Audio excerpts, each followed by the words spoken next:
And we are live. How's everybody doing? My name is Anthony Brian Logan, and you're watching and/or listening to ABL Live. Thank y'all for joining me tonight. You could be almost anywhere in the world, but you're right here with me live on the show, and I appreciate y'all for that. We got a whole lot going on all over the internet, all over mainstream media, social media, everywhere, and I don't know where to start. First of all, we got brand new J6 footage, fresh off the presses. I was told that this is the worst thing since 9/11, the worst thing since slavery, the worst thing since World War II, Germany, Weimar, the funny mustache guy. We're going to see how bad it really was in just a minute. Also, we got to talk about the Los Angeles John Wick, who got punished for defending himself in his home, his wife, his newborn baby, and a nanny, with having his concealed carry permit suspended. How does that work? What law did he break to have that happen? We'll talk about that a little bit more a little bit later. Also, we got to talk about the New York City budget cuts. Your man Eric Adams is out here trying to say, hey man, the illegal aliens, the migrants, asylum seekers, whatever you want to call them, they're costing a lot of money, and we don't have the funds to be able to do it. So rather than just sending them back to their country of origin, rather than shutting the border off, rather than doing things on a federal level, we're going to just cut your city resources that you pay your tax money on. Talking about all those things and a whole lot more on tonight's episode of ABL Live. And thank y'all again. I really, really appreciate y'all for being here. You guys are the best audience anywhere on these internets. If you like what you are hearing thus far, please give the video a thumbs up, like the video, share the video, do all of that good stuff. That'll help me out tremendously. Shout out to you guys if you're watching me on Facebook. I appreciate that. Shout out to all the YouTube watchers. And shout out to everybody listening to this on your favorite audio streaming platform, whether that be Apple iTunes, Google Play, Spotify, etc. Link for the audio-only version will be in the description box. If you're on IG, visit a link in the bio. Go to the corresponding section on the website. Everything will be right there. There's also in the description. Or, as a matter of fact, I almost forgot. Just go to your favorite audio streaming platform and search ABL Live. I should pop right on up. Alrighty, so we got a whole lot going on tonight. I don't even know where to start. But first of all, of course, I got to start with the subscribers, with the sponsors. Pardon me, I'm a little bit distracted because I'm trying to do the Facebook thing at the same time. So pardon me, I'm a teeny bit distracted here. But shout out to the sponsor. Shout out to patriotpost.us, your best source of news and information anywhere on these internets. Their link will be in the description. Also, go to my regular website, anthonyblogan.com. That is ANTHONY, the letter B, LGAN.com. Go to the front page of the website. You have articles for every video that I put out. And in each article, you're able to see sources from the left, right, independent, local, national, all over the place, worldwide. Check it on out, AnthonyBLogan.com. That is ANTHONY, the letter B, LOGAN.com.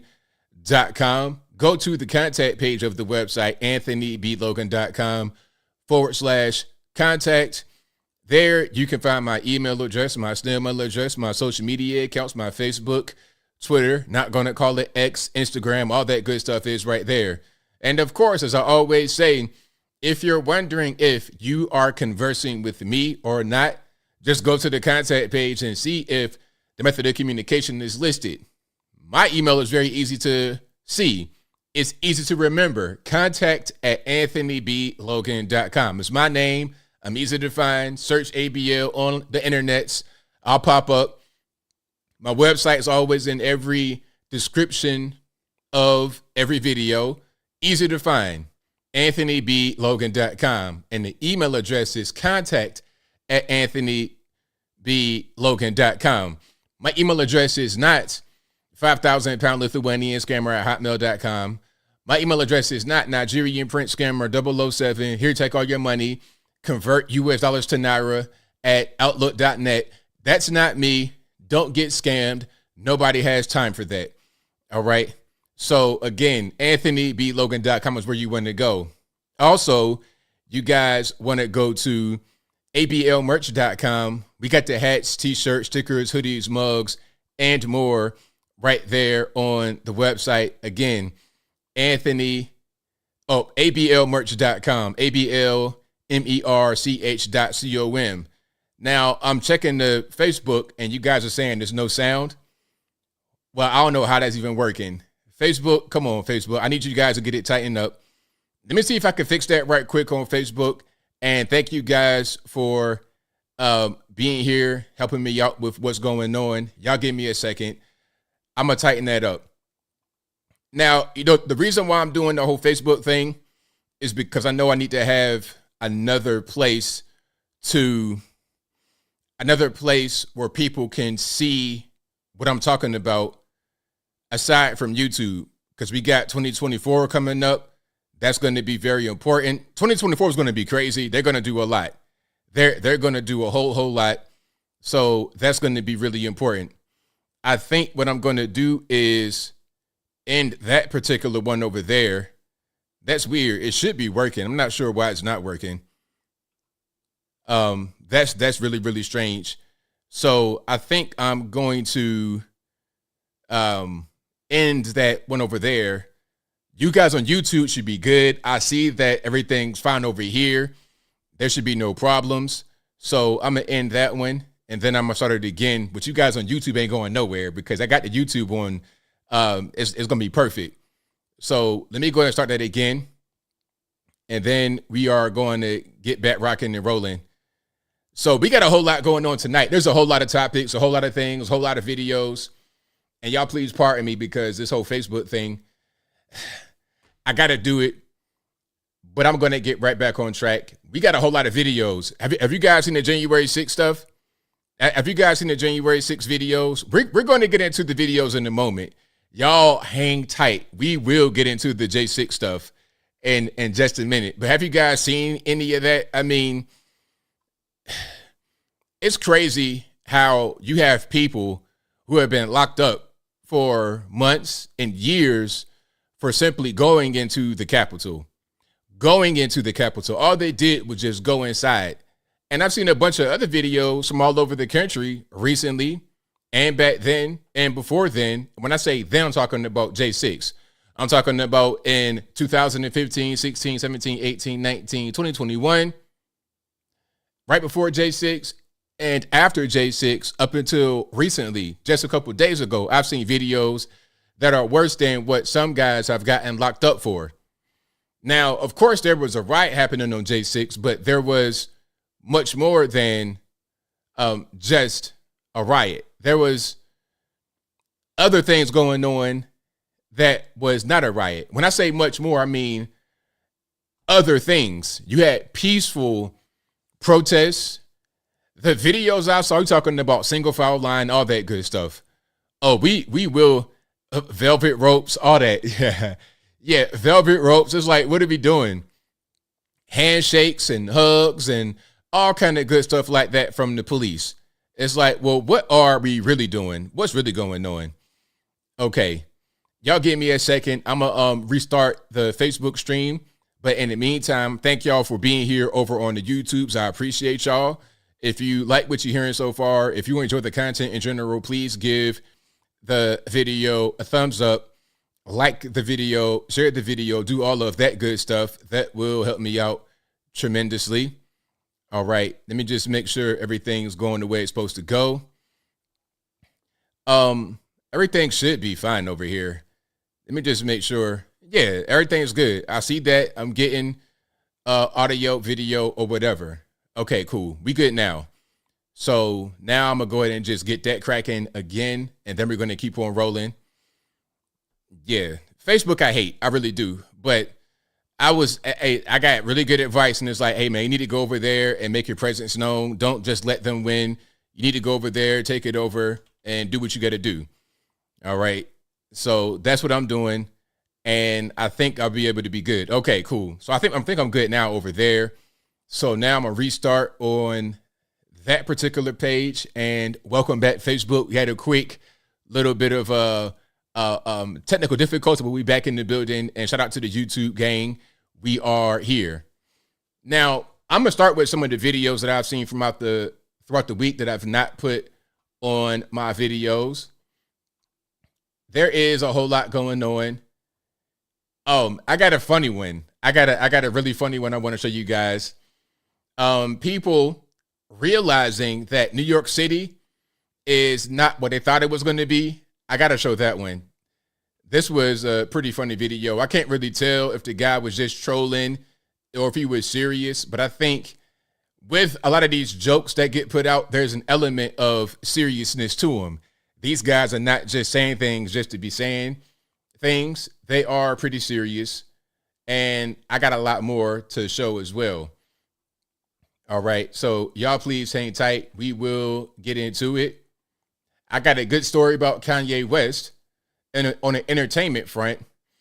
Okay, you guys may have seen the whole thing about Puff Daddy, aka Diddy, aka Sean Combs, aka Brother Love, where there was a lawsuit for $30 million, and he settled right away. I won't get into the nuance of that, but the lawsuit said that he had abused this woman that he had signed to his label named Cassie for the better part of 10 years. They were in a relationship. She was 19. He was 37 when they first met and when she first signed. All kind of abuse and pushing drugs on her and all kind of stuff. But to contrast away from that, there is a story about Kanye doing the exact opposite. Now, one thing about Kanye West, I want to bring him up because he's been villainized as this guy he's an anti-Semite. He hates this group. He hates that group. He's not mentally right. He needs to be on medication, all kind of stuff. They say all that about him. What they don't call him is an abuser. They don't call him a bad dad. They don't call him that. That's one thing they don't say. So let's talk about the good rather than just the bad all the time about these people. All right. So I'm going to show that video, and then I'm going to show a lot more. We're going to get into my man, the LA John Wick, who was stripped of his gun rights. And I got another good story about a protest. You know, one of these things on the bridge where they're blocking the roads, where they're blocking the roads, not letting vehicles through. I got a great video about that, how that came to an end. All right. So, matter of fact, where I want to start, I think I want to start with the video of the protest coming to an end. Let's pop that on the screen right quick. All right. And if you like what you're hearing so far, I know what to do. Let's give the video a thumbs up. All right. Let's get a little bit of sound over there. Facebook gang, are we good? Thank you, Derek. Says good, all fixed. Nice to hear you. Thank you for that. Appreciate you, boss. Let's get right back to this. Now, this is, I think, what's this? It's the Bay Bridge to San Fran. So this is the Bay Bridge, San Francisco. They're blocking the bridge because this is a ceasefire protest. Okay, they want the whole Gaza-Israel conflict to come to an end, and they're blocking the road. Let's watch this, then we're going to see the conclusion.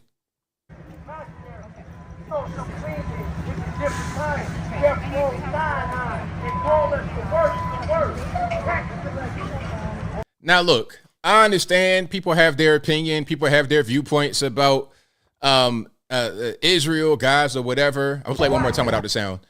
People have their viewpoints about Israel, Gaza. Okay, I understand. Cool. But get off the road. Nobody has time for this. We got to go to work. We got things to do. We got appointments to make. Oh, and you know what? Something else.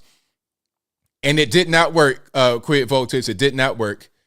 One thing about this particular protest, they said that there were organs being transplanted, and these organs were needed for transplants.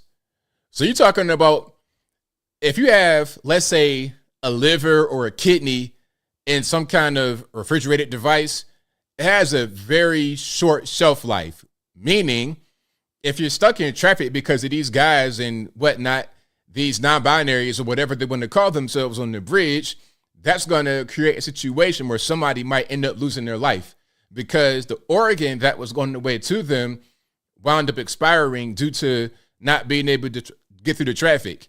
Okay. So if somebody loses their life as a result of this, you need to go to the penitentiary, big rocks, little rocks all day long. But there is a good end to this story. Now, everybody, all the protesters on the bridge, every single person was brought into custody. Every person who blocked the bridge was brought into custody. Now, whether they're going to stay in custody is something else, whether they get a charge is something else, but they were taken off the bridge. All right.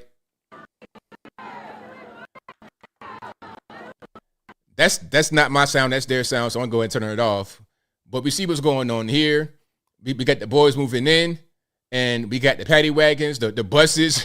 Like they breaking out the school buses basically with the sheriff logos on them to get these ne'er-do-wells, neckbeards, they, thems off of the road, off of the bridge.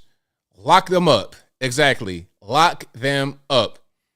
All right. So how do you love that? We're seeing the zip ties and everything. Everybody's getting arrested. That's what I like to see. I like to see that. Now, you know what? It's better we see this than what happened in Panama. I showed you guys that video where the guy wound up deleting somebody or two people. Now, we don't want to have that happen. We want to avoid people getting deleted. But at the end of the day, get off the road. This is the worst kind of protest. Look, if you want to be on the side of the road, holding the sign, doing jumping jacks, doing backflips and tucks and cartwheels, okay, that's cool, great. Like the guy on the side of the road holding the furniture store sign, twirling and carrying on. If you want to do that, then that's fine. But get out of the road. Get out of the road. I was on the way to a place the other day, just driving like normal, and this girl just walked out in the street. I'm talking about in between cars, not even on the crosswalk. She almost got deleted. I'm driving the F-150. It's like, ma'am, what are you doing? I'm honking the horn, beep. And she looked back like a deer in the headlights. Like, no, it's what she did right here. She did. It's like, ma'am, you're in the road. You're not a car. You are a human being just wearing regular clothes in the road. Get out of the road. That's the absolute worst protest. But again, the silver lining, the ending of the story is that they all got arrested. They all got brought into custody. So that's a good thing. All right. So, and if you don't like getting hit by cars, if you're not trying to get turned into a pancake or I don't know, some biscuits before they get put into the oven, if you don't want to get flattened, if you don't want to get turned into a sheet of paper or into a microfiber cloth, I suggest you stay off the road. All right. Get on the side of the road, but don't get in the center. All right. Let's keep on going here. Here's a story about Kanye that I wanted to play for you guys. This is how you go about doing things. You treat people this way. All right. If you're the leader, you're the top dog, you're the big guy, you take this role all the time. All right. Oh, and you know what? She was not on the phone, C. Warren. Not on the phone, just kind of meandering like it ain't nothing going on. Like,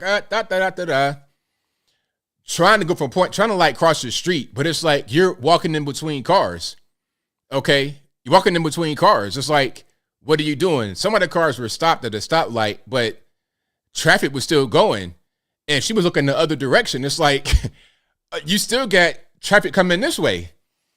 It was a turn lane right there. It's like, come on, like, let's keep our eyes on the prize here.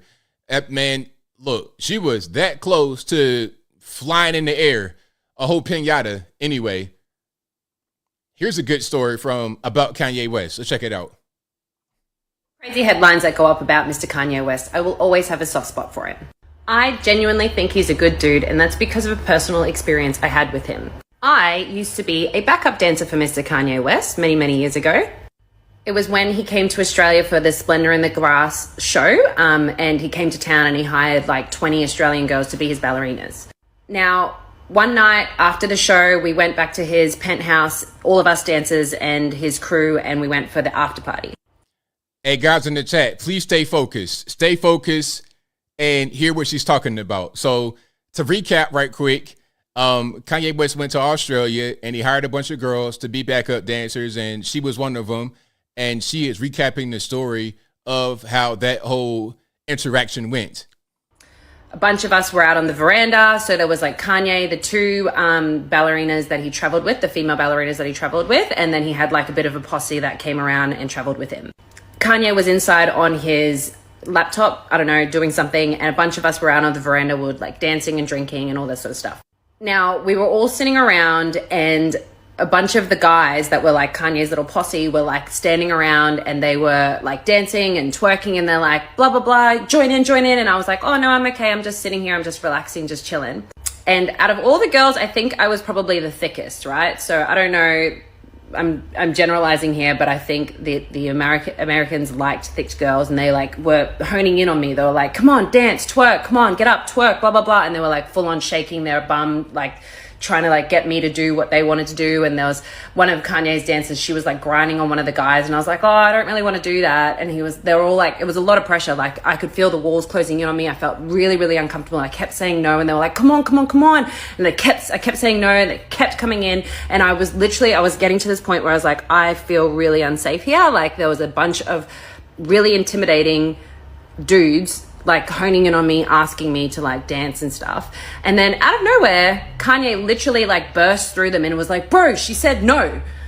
And I was like, whoa. And he was like, she said no, so stop asking her to do it, all right? And they were like, okay, sorry bro. And they like backed up, and he like came and sat next to me, and he was like, look, if you don't want to do it, that's fine. Like they're just being dicks. Like you don't have to do anything, just have fun chilling. And I was like, oh my God. Like in that moment, I felt really, really unsafe. Like there was a bunch of guys asking me to do something that I didn't want to do, and Kanye told them to back off. So like of all the things that I see about him, at the crux of it all, I think he's a good dude.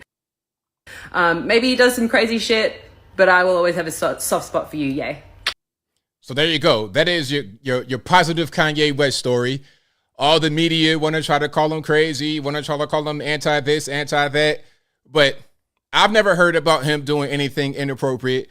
I've always heard positive stories about Kanye West. So shout out to him.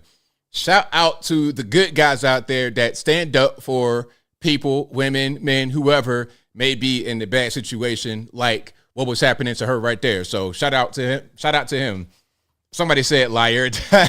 There's always somebody that got to just be the hater, right? You got to have some haters. But yeah, shout out to her. Why would she just get on and lie like that? What would be the purpose? You know, when people lie, they usually tell something that's negative. That's usually what happens. And I've never, ever, ever heard anything like that negative as it relates to Kanye West. Never any kind of assault, dealing with women or nothing like that, ever. But with guys like Puff Daddy, you're going to hear that kind of stuff all the time. A $30 million lawsuit against Puff for violating a young lady for a long time, mistreating her, pushing drugs on her for like 10 plus years. $30 million. A lawsuit gets filed one day, 24 hours later, it gets settled. It's like, yeah, I'm going to go ahead and pay it right now. I don't want any kind of problems. All right. But if you like what you're hearing so far, please give the video a thumbs up.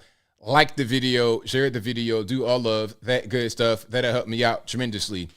Now, I got a video that I came across on the internets about the whole legalizing of drugs. That's a very popular thing that I hear about. People say that we should legalize drugs. That should be the way forward. They say the war on drugs failed, so legalize everything. Fentanyl, crack, whatever you want, you should be able just to get it, and it's not really your problem. Now, to those who say we should legalize drugs, what are we talking about exactly? How is that really going to work? Can you buy fentanyl from the corner store like you could buy a pack of cigarettes? Is that how it's going to work? Because let's be clear, fentanyl is legal. Actually, you can get that from Big Pharma. I was watching this video where it was a guy in a hospital. I forget what happened. I don't know if he got injured or what was going on. And they're recording them when the nurse is in there giving them medication. And then she calls out fentanyl. And then the guy's like, whoa, whoa, whoa. the guy's pretty much out of it, almost unconscious. He's like, ho, wait a minute. It's just like, oh, no. It ain't the bad fentanyl. It's good fentanyl. It's like, it's not the bad fentanyl. What does that mean? Ain't no such thing as good fentanyl. Fentanyl is fentanyl regardless of what's going on. You may have some fentanyl you get from the street that came from China and then Mexico, but ultimately what you get in Big Pharma is the same thing as what you would get on the street. So it's legalized, but it's a matter of how legal are we going to make these drugs? That's the question. Most of the drugs on the street are legal, but they are obtained illegally. So how is legalizing legal drugs making any sense? But anyway, here is the result of just straight up legal open air drug market, no problem. Did you see that video, Bruh Studios? That was, he was like, oh man, fentanyl, huh? I don't want that. Watch this. You put it on the screen right quick. This is Vancouver, Canada, a city that made every drug legal. All drugs are good and balanced. God made all drugs. Are you on trank right now? I don't know, I might be. More drugs, the better. How easy would it be for us to get like fentanyl right now? Yeah, but keep talking about Is that meth right there in your hand? Fentanyl and a little bit of meth. Hey, everyone's stealing, everyone's selling their body. How much do you use in a day? 7 grams. Holy smokes, bro. How do you afford your drug addiction out here? Boosting. See people die out here? I have, yes. You don't know what's in your dope. Everything's laced with fentanyl down here. They want to get you addicted. That's an active overdose in real time right there. So, I mean, my question is like, okay, if we're just going to legalize all drugs, what's the plan going forward? I say this a lot. I saw a documentary about Iran, and they were complaining about the United States pushing drugs on them because the United States, in a certain kind of way, allows the drug trade or drugs to infiltrate their country. And it's a way to wage war on them without firing a weapon. And the same thing is happening to us with China. China, they're just flooding us with the precursors to fentanyl, methamphetamine, and everything else. They get finished off by the Mexican drug cartels, and we get flooded with it. This is the reverse opium war, and we're not even really fighting back. Not only do they push the fentanyl precursors on us, they also push the TikTok on us, which ain't nothing but digital heroin, and they push all kind of propaganda in TikTok as well. Have you guys seen the whole Bin Laden thing that's going on? Now, I gotta show that. If you guys haven't seen it, I'm gonna show it. I was gonna do a video about it specifically, but I knew they were gonna flag that, so it's no purpose. What's the purpose in doing a video about this when all they're gonna do is hide it anyway? And you're not gonna be able to see it, even if I did do it. But let me show you an example of what TikTok is doing. And I think TikTok has cracked down on this at this moment, but it doesn't even matter because it's already done. Okay, the damage has already been done. It's like, yeah, we cracked down on it after it had already went viral and everything just kind of went away. All right, let me see if I can find the actual, I probably can't find the actual thing. Hold on. So let me play this right here. This is from Libs of TikTok. And it says, TikTokers are now justifying the 9/11 attacks and praising Osama bin Laden because it was just resistance. All right, let's check it out.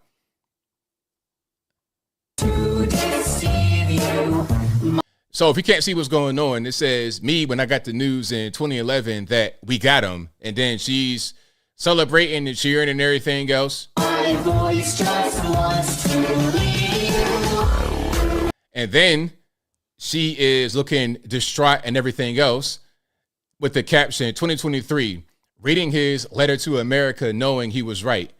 And to pause right here, the letter was on the Guardian .com, the news website. It had been there for the past 20 years, but when this whole thing went viral on TikTok, they removed it. So it's like, okay, why is it harmful? It's been on your website for the past 20 years, but now all of a sudden it's harmful because you don't want to do with any kind of liability, or you don't want to get blamed for radicalizing people on TikTok. That's kind of what's going on. There's music going on. I'm gonna turn the music down. All right. So let's see if there's more here. All right, hold on. Let's listen to this.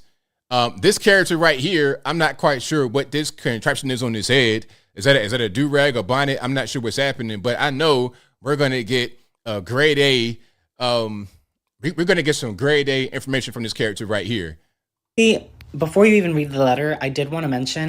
And this person is replying to a tweet, and it says, under settler colonialism, any kind of resistance is branded as terrorist because the only acceptable violence is violence by the occupier. In reading the letter, I could only think of this tweet that I saw the other day.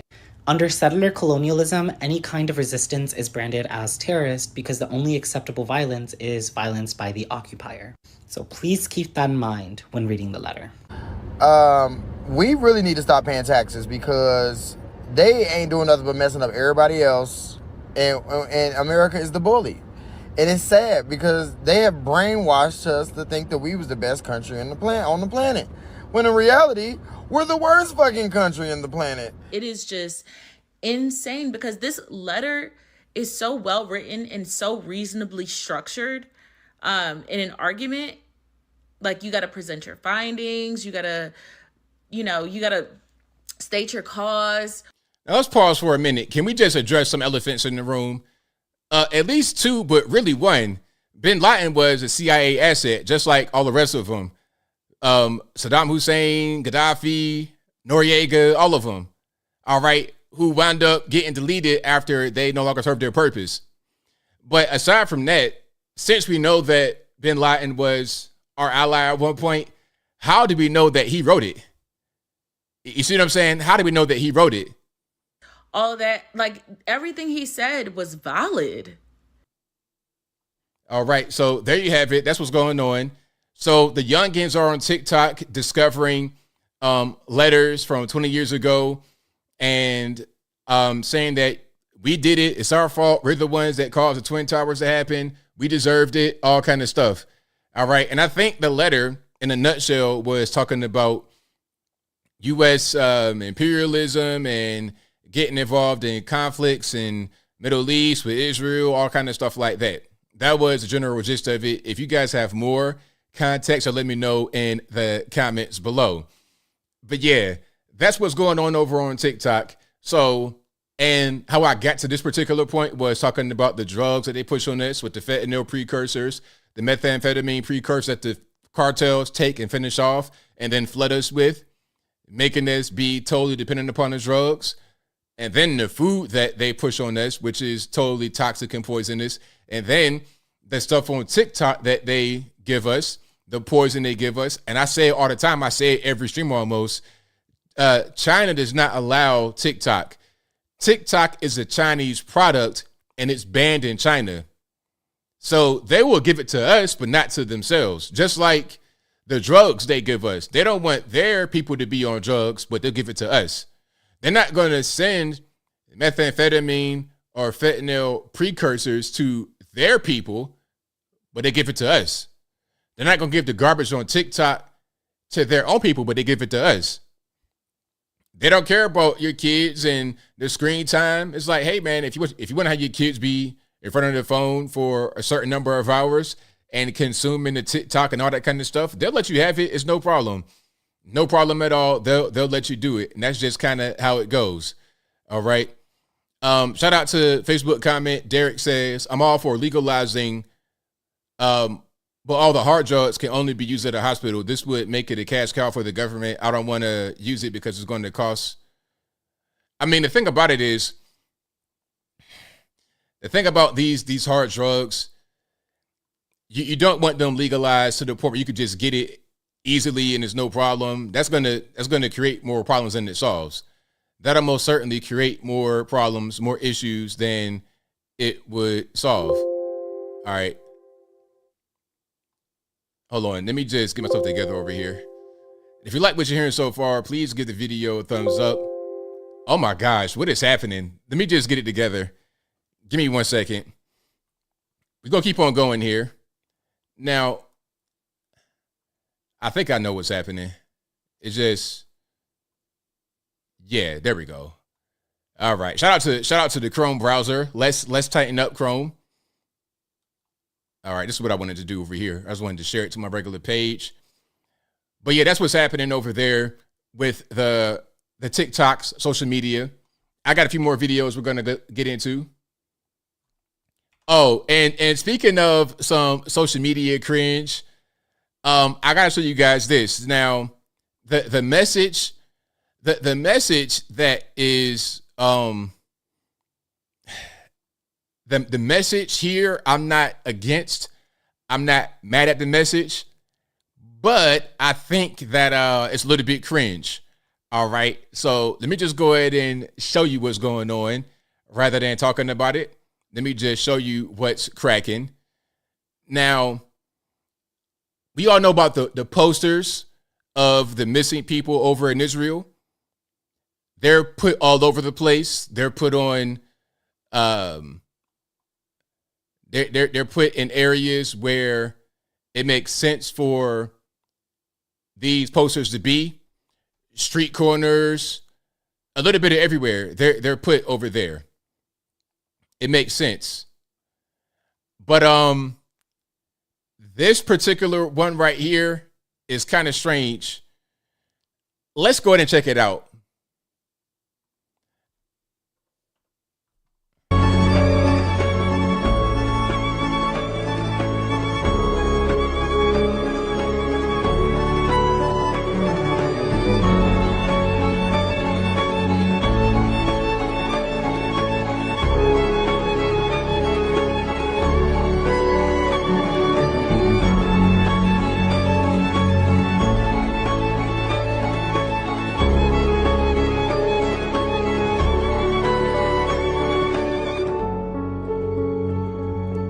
Alrighty, so there we have it. We see what's going on there. So it's like they're practicing yoga, and on the yoga mats we have the posters. Like, okay, I understand the message. I get it. I understand the message, but is that a tad bit cringe? I think this is a real thing. It's not a joke. This is real. Okay, so let me turn the music down for a minute. Does this appeal to you? Does it make sense to you? It's bringing awareness. Yeah, it does bring awareness. But I don't know. I think the awareness is already there. We see it on the news 24/7. This might be a tad bit cringe. The message, okay, cool. I get it. But I don't know. I don't know. That might be a little different. That might be a tad bit different. Okie dokie. Let me keep on rocking and rolling here. Yeah, now I got to start Facebook again. This whole thing sucks. I promise it does. Let me see. All right. Yeah, let me go ahead and delete that and then try to come back. Yeah, emotional manipulation for sure. I think that's definitely what's going on. But hey, we know that that's kind of how advertising at this point works. That's kind of what goes on. All right. Oh, and here's a good one. Speaking about emotional and crying and everything else, your man right here, your man right here is upset that he moved to New York City from, I believe, Alabama. Or he went to college out there. I'm not quite sure where he's from. Maybe he's from there, maybe he's not. But he goes to college in Alabama, moves to New York City, and it's not quite what he thought it would be. Let's go ahead and check it out.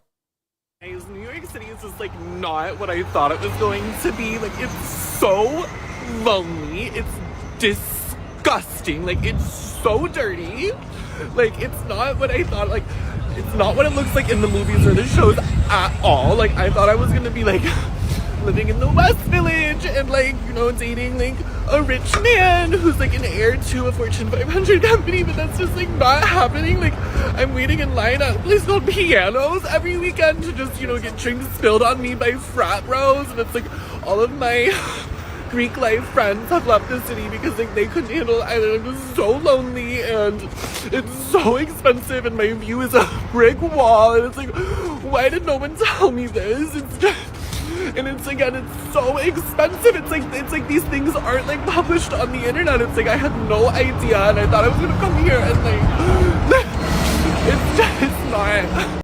Yeah, so there you have it. My man is like, hey man, New York City is not quite what I thought it was going to be. We got big rats and cats and dogs running around.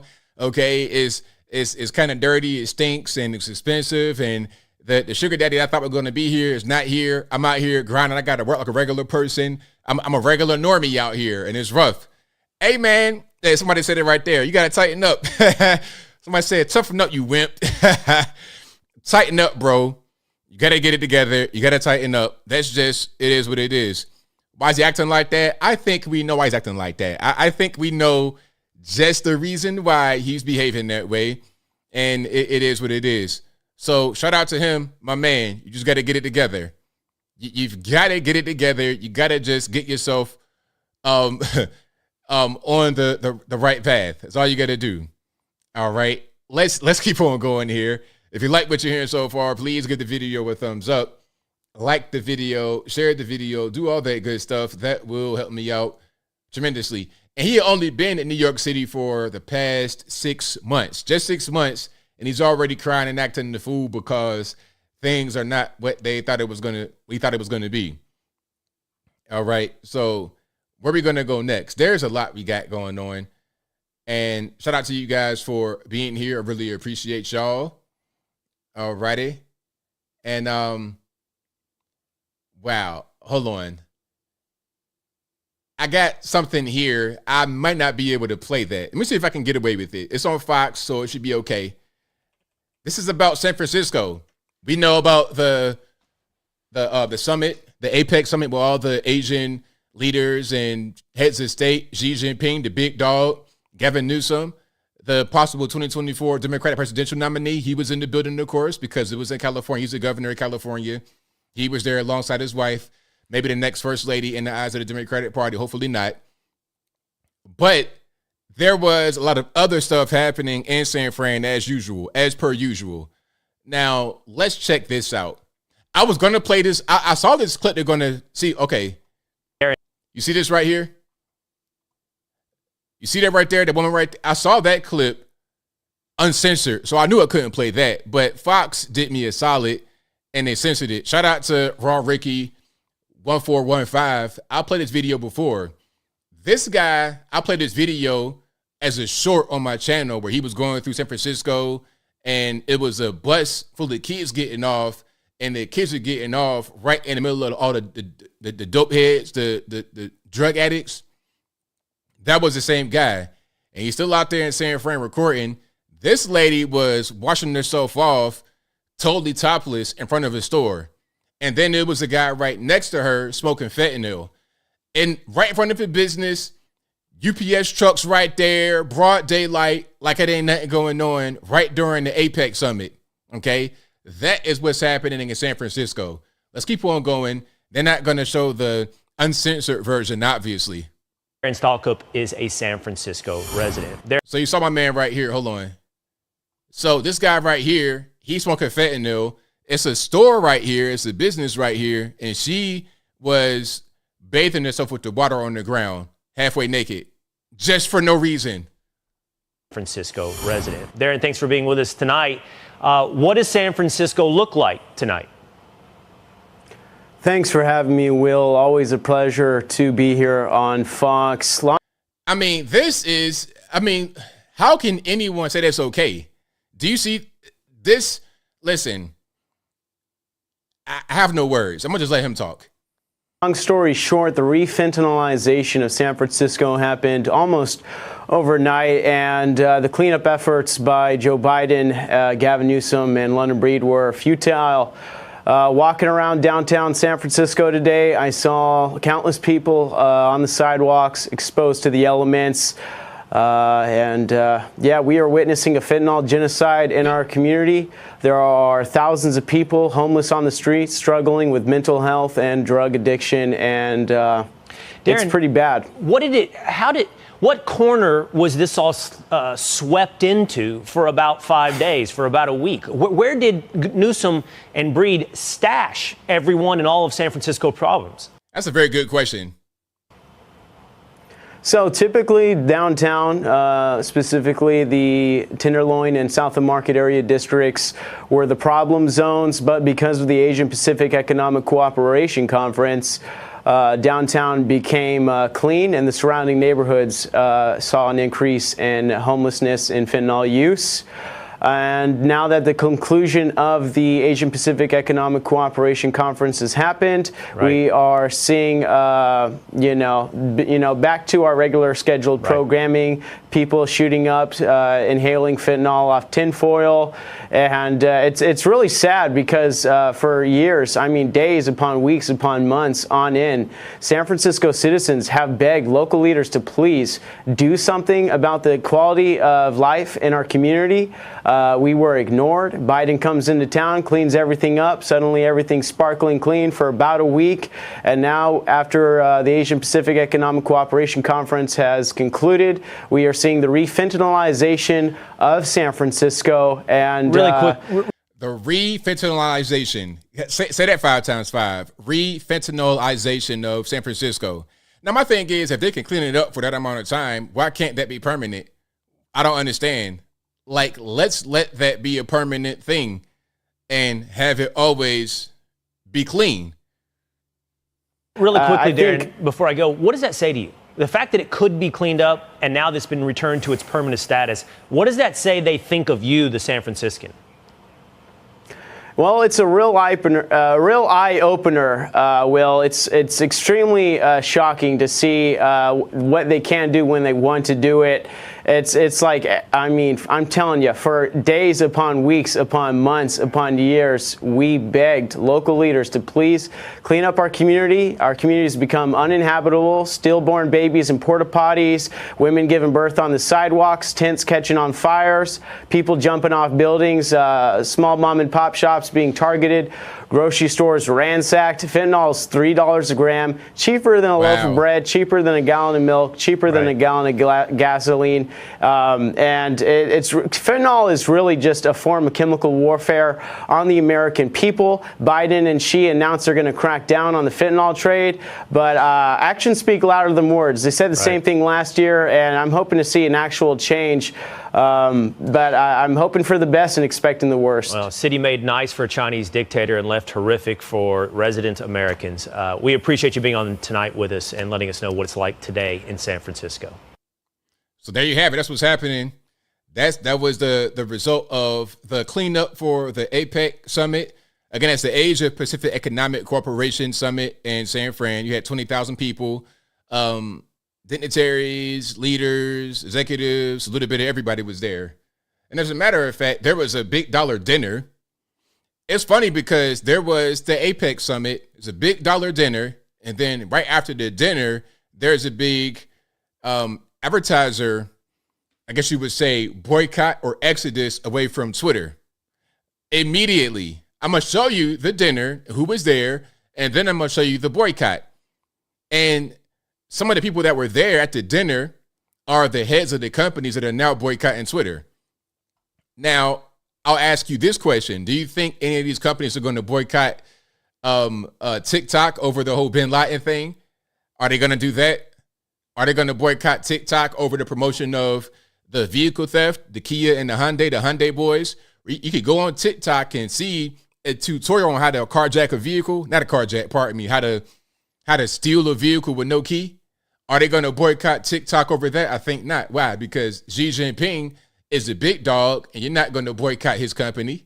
You're not going to do that. You're not going to boycott China over the fentanyl, over the meth, over the TikTok, over the bad products, the poisonous products, the Chinese drywall. You're not going to do that.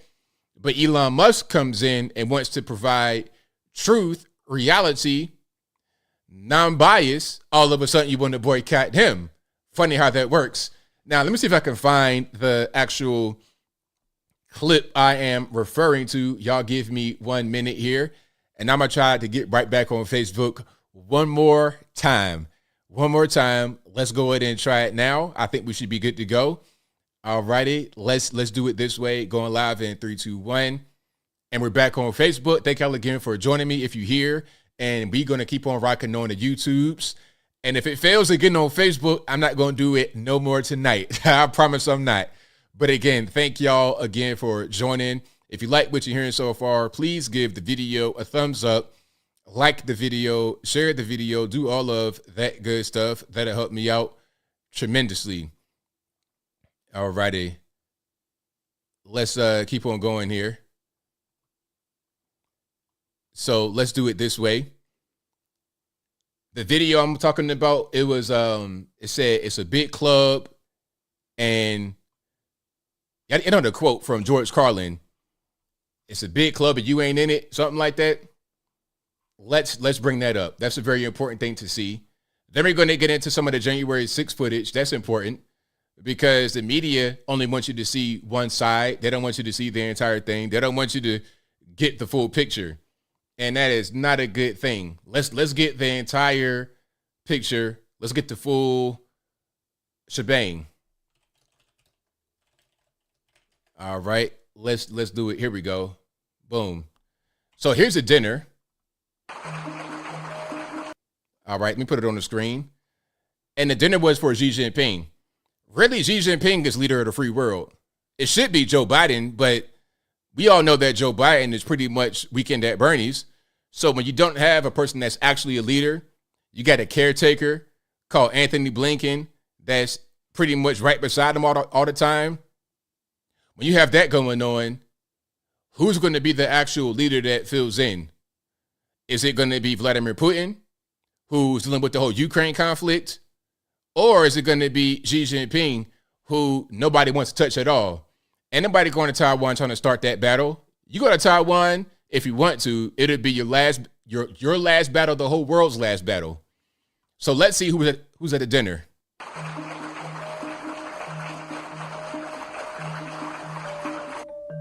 So you got Tim Apple. I'm gonna turn the sound off. Tim Apple, aka Tim Cook from Apple. Who else we have here? We have Steven Schwarzman from Blackstone. Big dogs, big dogs. Larry Fink, BlackRock. Daniel O'Day, Gilead Sciences. I know I'm saying that wrong, pardon me. Merritt Janel, MasterCard. Stanley Deal, Boeing, Commercial Airlines. Rajesh Subramaniam from FedEx. All right, we got some more people here. Ray Dalio, Bridgewater Associates. So this was a dinner, an exclusive dinner with Xi Jinping at the APEC Summit in California just last week. You got the big dogs of the big dogs in the building. And what we're dealing with now is an advertiser exodus from Twitter. So is that a coincidence? No advertiser exodus from TikTok. Nobody's going to leave TikTok. Okay, let me check it out. Twitter advertisers. Let's roll here. So here we go. New York Times has it here. It says advertisers flee X as outcry over Musk's endorsement of anti-Semitic posts grows. Disney, Apple, Paramount, and Lionsgate halted marketing on X, formerly Twitter, as Elon Musk faced a furor over anti-Semitic abuse on a social media platform. Now, are they going to show the so-called anti-Semitic thing? My thing is, look, is everything anti-Semitic? I mean, good grief. I mean, come on. What are we talking about exactly? That when you overuse terms like anti-Semitic, hate crime, racist, homophobic, transphobic, when you misuse these terms, they have no more meaning. They have no more meaning. If you criticize somebody who is black and you keep getting called racist for it, like let's say, for example, you have a Ronna McDaniel. Let's say Ronna McDaniel happened to be black. And then somebody says, hey, Ronna McDaniel's not doing a good job as a head of the RNC. She should get fired. Oh, you're racist. Or going down to a lower level, like let's say when I was a youngin', I'm 16, I get fired from my job at Walmart, and then somebody says, oh, he wasn't doing a good job pushing them carts. Oh, it's racism. Really? Maybe I was doing a good job. Maybe she's not doing a good job. Is it always racist because somebody's black? Same thing if you are this religion, that gender. It's always some kind of obic oberist attached to it, and it's getting tiresome. It really is. Now, let's see if they're going to highlight the tweet. Okay. Let me see. So they said that tech billionaire agreed with a post on X that accused Jewish people who are facing anti-Semitism amid the Israel-Hamas war of pushing the exact kind of dialectical hatred against whites that they claim to want people to stop using against them and supporting the immigration of hordes of minorities. You gotta say you said the actual truth. Musk replied. Jewish groups have been compared. Statement to the original post. So basically, it's like, okay, you're talking about people being anti-Semitic against you, hateful against you, but then some people are being hateful against those they say are being hateful against them. So it's like, well, you're not any better. You're not any better. Two wrongs make a right. If you're doing something wrong and they're doing something wrong, then how are you any better? Y'all in the same boat. There's no difference. Just because you are that particular ethnicity, that race, that religion, you're not any better. You're not any different. You're the same. So what's going on? So, and again, that tweet comes out, the dinner happens, and right afterward, you got all these companies boycotting Twitter. Now, I hope, let me see if I can find the actual tweet. I hope that this does not kill Twitter. I knew it was only going to be a matter of time before this kind of thing would happen. Okay, I got the tweet. Let me just read the tweet. All right. Now, this tweet here from Charles Weber, and this person, Jewish conservative from South Florida, not here for follows, DM at your own risk. Hashtag bring them home now. So I think we know what side of the conflict he's on. And his tweet says, to the cowards hiding behind the anonymity of the internet and posting, the funny mustache guy was right. You got something you want to say? Why don't you say it to our faces? And then there's a video. Let's watch the video right quick. It's only a minute long. Let's check it out. All right. Sorry, RP headphone users.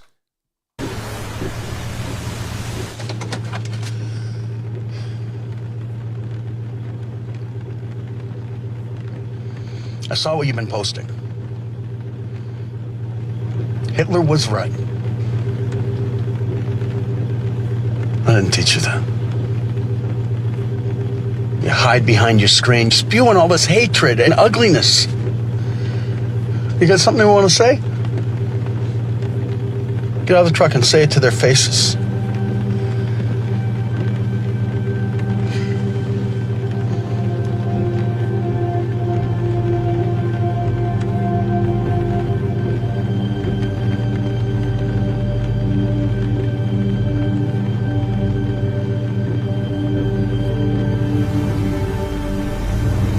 So the commercial ad or whatever this is, it's an old video, but the person is posting it to respond to what's happening now.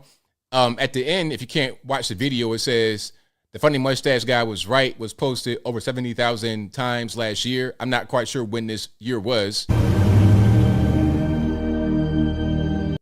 there's one looking away from hate. And the website says standuptojewishhate.org. Paid for by the Foundation to Combat Anti-Semitism Incorporated. All right, so that's what it is. Now, somebody responded to that tweet. This is November the 15th, so a couple days ago. The person says, okay, Jewish communities, let me zoom in. Jewish communities have been pushing the exact kind of dialectical hatred against whites that they claim to want people to stop using against them. I'm deeply disheartened in giving the tiniest SHIT now about Western Jewish populations coming to the disturbing realization that those hordes of minorities that support flooding their country don't exactly like them too much. You want truth said to your face? There it is. All right, so that's what he says. And then Elon Musk says, you have said the actual truth. All right, and there we go. So as a result of this particular tweet right here, now there's a big boycott over on Twitter. And he goes on, he says, the ABL unjustly attacks the majority of the West, despite the majority of the West supporting the Jewish people in Israel. This is because they cannot, by their own tenets, criticize the minority groups who are their primary threat. It is not right and needs to stop. Well, there we have it. There we have it. So now there's a big boycott. All right. So that's what's happening over on the Twitters. And I think what I was trying to say earlier, I forgot that I was meant to make the point. I'm not quite sure how long Twitter is going to last. I hope that it stays around. But the problem is, the problem with Twitter, the problem with Elon Musk is that he will say certain things that will get people offended, deeply offended, and then there's going to be a boycott, and then we got a problem. So I hope we can stay around, but I don't know. We're going to see. But if you like what you're hearing so far, please give the video a thumbs up. Like the video, share the video, do all that good stuff. That'll help me out tremendously. All right, before we get to the J6 videos, we got a few more coming out here. So y'all give me a second. And here is your man, Joe Biden. This is why I say Xi Jinping is leader of the free world right now, because this guy should be the leader, but when he does stuff like this, he cannot be the leader. Watch this. Hear, hear. Welcome.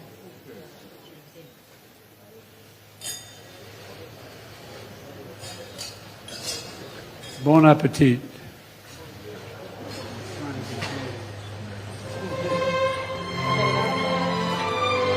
So there you have it. This man's about 1,000 years old. I'm not quite sure how he's still able to be mobile at all. We've seen him fall and tumble, feet up in the air quite a few times. I'm not sure how he's able to stand at all. Let's go ahead and watch this one as well.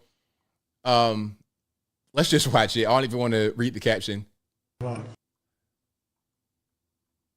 We've gotten great cooperation from the Qataris.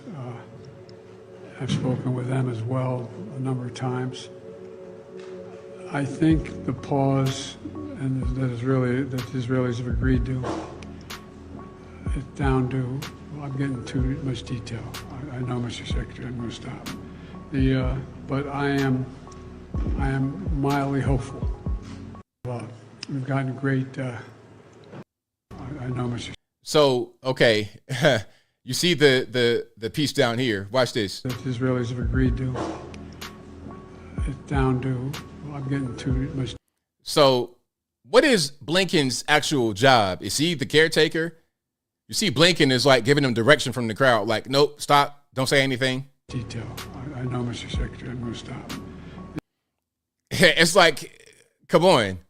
Everybody knows that you're not the star of the show. Everybody knows that you're not the leader. I've never in my life seen that. You think you're going to see Xi Jinping getting on stage, talking, and then somebody says, yo, be quiet, don't say no more, just go ahead and stop right there? That'll never happen.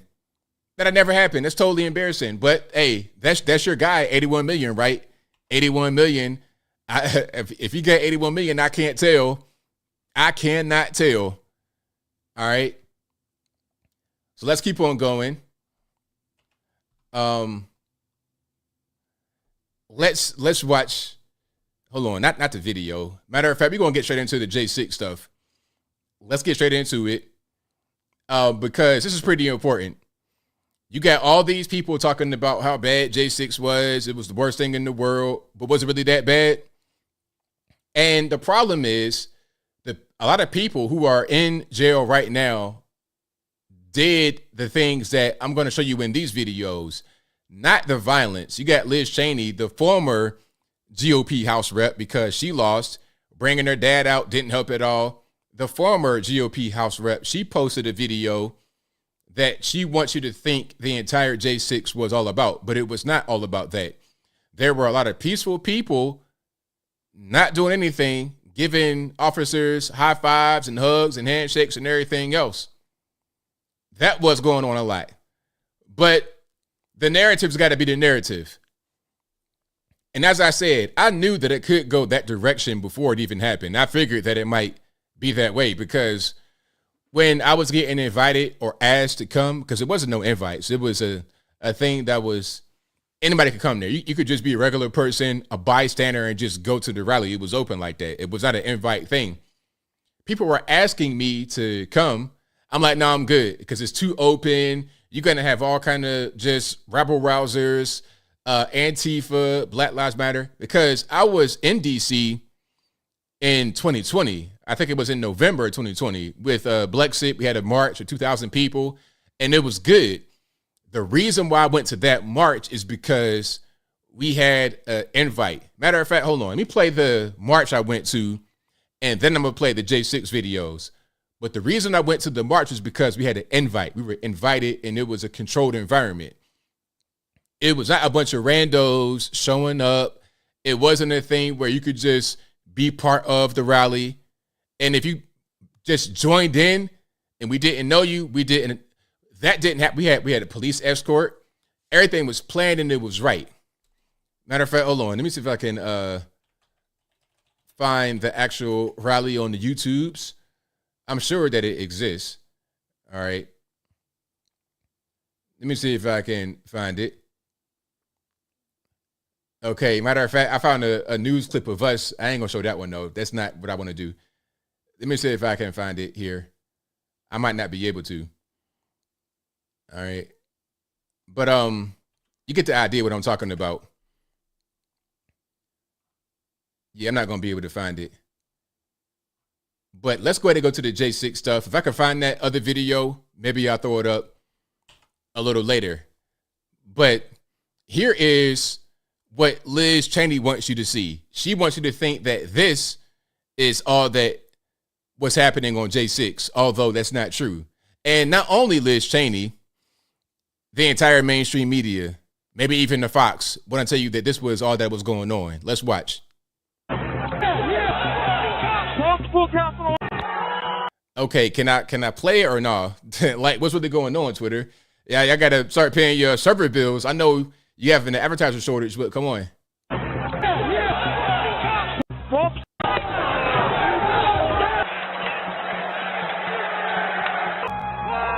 Wow. Twitter, what are we doing? Come on, man. I'm running the show. I don't got time for all this nonsense. But you see kind of what's going on. All right. Okay, this is what I'm going to do. I'm going to just skip past that one. I guess they say, hey, man, don't play that. We don't want you to see that one. Let's watch these. Now, this is a lot of what was happening on January 6th. Guys that did stuff like this were locked up. Guys that did things like this got sent to the penitentiary. And you got to ask yourself, why? What are they doing that deserves jail time? Years in jail. What are they doing that really deserves that? Single file lines, just regular stuff going on. Now, some are going to say these guys appear to be, some of these guys are wet. They might have been out there doing X, Y, and Z. But what were they doing exactly, though? Can we talk about that? The white man says, I've seen more unruly school field trips. Exactly. Is it an insurrection or a field trip? I can't tell. I cannot tell. All right, let me get to some more here.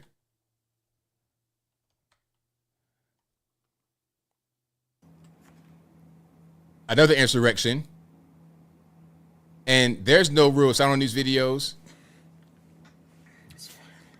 I don't know who's in the background. That seems kind of inappropriate. Let me go ahead and just turn that down. I don't want nothing to happen. So, yeah, people just kind of meandering about, chilling. Oh, there was plenty of feds in the building. I wanted to show the video that I was part of back in 2020 to show that, you know, everything was cohesive and it wasn't just a bunch of guys running around. And to highlight the fact that when you don't have invite only, when anybody can show up, you're going to get feds in the building. You're going to get feds. And even when it's invite only, you got some guys that are going to be feds just to make sure that everything's on the up and up. I will go to some of these events in DC. I was not here for January 6th. And shout out to my cousin that tried to tell on me talking about I was at January 6th when I wasn't. I know you try to do that. And I ain't forget it. You know you are if you're watching. I know you're probably watching too, but I'm getting triggered. But even when I was at some events before January 6th, there were some guys that were asking really weird questions. I could tell these guys might be trying to get some legal information. Although there was nothing to say, I could tell that they were trying to get something out of me. Asking really leading, like, am I being interrogated right now? Like, what's really going on? What's happening? So all these videos, man, it's like everybody's chilling. People are chilling. And the thing is, I'm not trying to say that there were no rabble rousers, that there was nobody doing anything wrong. I'm not trying to say that at all. But what I'm saying is that a lot of these people were just kind of chilling. So to say that everybody that was involved needs to go to prison is simply wrong. It's simply wrong.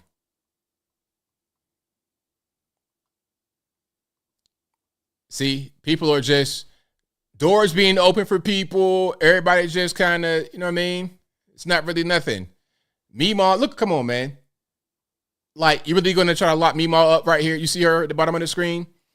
Are you really going to lock Meemaw up? Is that what we're going to do?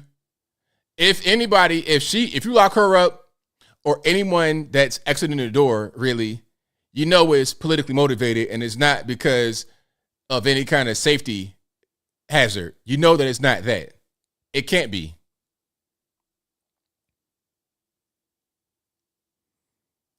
And it's just that simple.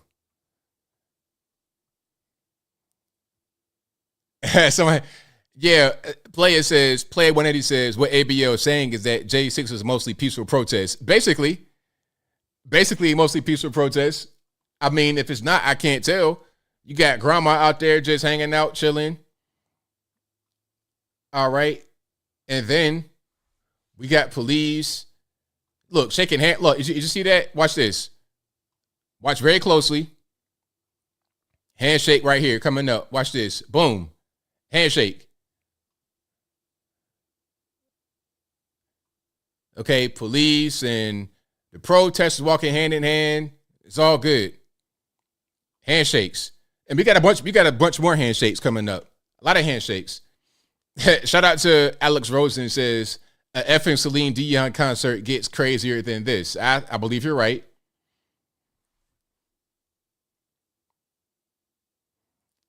All right. So this is nothing. This is nothing. Now let's keep on going. We got some more handshakes to get to. This one was probably the most egregious of all. You have somebody getting, I believe, escorted away and maybe some zip ties, handcuffs. I'm not sure what's going on. They're being escorted away by, I believe, an officer right here. And then watch what happens. Yeah, somebody says right there, Falcon 07, Slenderella, handshakes and a pat on the back. Pat on the back, handshakes. Yeah, good job, fella. And here's another one. Watch this. Watch this. So they got him. He's bent over and got his arms out behind his back. And then he's getting released from whatever handcuffs or, look, fist bumps, all kind of stuff. What's going on here? What is happening? Okay, they're having a conversation, just talking. It's all good. Okay, you're free to go. Go ahead, go that way. And then he goes right back with the other. Are these two guys officers? What's going on? What is happening? Why does one guy have on the identification and the other guy doesn't if he's not an officer? I mean, I have questions. Yeah, and he knew to bend forward. Exactly. He knew the procedure. He knew what to do. Okay. So was that an officer? What was going on there? Undercover? Feds? What's happening? And we have more handshakes. I mean, I feel like I done seen more handshakes in this J6 footage. Remember, there's 40,000 hours of this J6 footage. I done seen more handshakes, hugs, daps, high fives, all that good stuff in this short amount of time than I would see at an NBA basketball game. Okay. I ain't seen LeBron James dap this many people up in one basketball game. I mean, back pats, handshakes, getting freed from handcuffs. Watch this. All right. So got a little discussion going on here. Capitol Police, back pat from my man right here. And then they're talking, communicating. and then hand on the back. All right. Talking, touching them, and then handshake right here. All right. So, I mean, if this is an insurrection, if these guys are so threatening and so dangerous, why do we keep doing all this touching and back patting and handshaking and like, what's going on? I mean, are these guys getting done playing basketball or is it an insurrection? I'm trying to figure out what's really cracking, what's really going on. I don't really get it. If you like what you're hearing so far, please give the video a thumbs up, like the video, share the video, do all of that good stuff. That'll help me out tremendously. So, I mean, maybe you guys have an answer to what's going on. Maybe you guys can enlighten me on what's really cracking, because I'm struggling. I'm really just drawing a blank as to what's going on, because it looks like it's all good and there's no problems. I mean, of course, there were some problems, but it wasn't always that way. So then when somebody says that they were locked up for J6 and all they did was just go on the inside, you got to think, well, maybe there was one of those guys I saw getting dapped up. Maybe it was a guy that was getting a pat on the back, the attaboy. Maybe it was him, and he shouldn't be in the penitentiary. Just maybe. Just maybe. All right. So we got a lot more to get into here. All right. So I got a video right here from Dr. Carlson. Let's see what he says about the whole situation. This is on Chief Nerd Podcast, if I'm not mistaken. Shout out Tucker Carlson. All right, look at some sound from my man right here. Check him on out. My first 5 shows on January 6th were like, well, yeah, it's bad, but I don't think you're telling the truth about what actually happened. Shut up! Racist! What? So that's always the key for me. If it's like an infection, you know it's infected when it hurts. You press it. You recoil. They immediately recoiled when you asked any questions about January 6th. And that was a tip-off to me. I mean, I had no thought in my head as I watched this happen on television and in the subsequent weeks that U.S. law enforcement or military agencies had anything to do with it. That never crossed my mind. I never thought that it was a false flag or anything like that. I'm not a conspiracist by temperament. I never thought that. And then I interviewed the chief of the Capitol Police, Stephen Sund, in an interview that was never aired on Fox, by the way. I was fired before it could air. I'm going to interview him again. But Stephen Sund was the totally non-political, worked for Nancy Pelosi. I mean, this was not some right-wing activist. He was the chief of the Capitol Police on January 6th. And he said, oh, yeah. That crowd was filled with federal agents. What? Yes. Of course. Well, he would know, of course, because he was in charge of security at the site. So the more time has passed, now it's been 2.5 years, it becomes really obvious that core claims they made about January 6th were lies. And my view about events and about people is if you catch someone telling a lie about one thing, the first question you have is, what else are you lying about? If you say to your wife, where were you? I was at the grocery store. If you find out she was not at the grocery store, then it raises, okay, probably not just lying about being at the grocery store, were you? Like, what is this exactly? Why were you lying about that? And that's kind of the way I feel about January. Like, what is this? What this is their. Hey, shout out Chief Nerd. Fair use, boss. Fair use. Don't give me no copyright on this stream, boss. Clearly lying. That's provable. Why? And, you know, I'm the last person. I'm often accused of being a conspiracy nut. I'm the opposite. I grew up in a very stable country, the United States, in the 70s and 80s, where people didn't indulge in conspiracies because there weren't any obvious ones afoot, right? I mean, we took things at face value. We trusted our government by and large. But the amount of lying around January 6th, and it was obvious in the tapes that I showed, is really distressing. And anyone who's covering for those lies should be ashamed of himself. And that would include almost the entire American media, including Fox News. People at Fox News. Fox News, to its great credit, let me air that, and I'm grateful that they did. But there are people there who were mad at me for airing that. Really, why? If you think I'm cherry picking it and taking it out of context, show me where. And by the way, I didn't make the claim that it was entirely peaceful. It wasn't. Police officers were injured.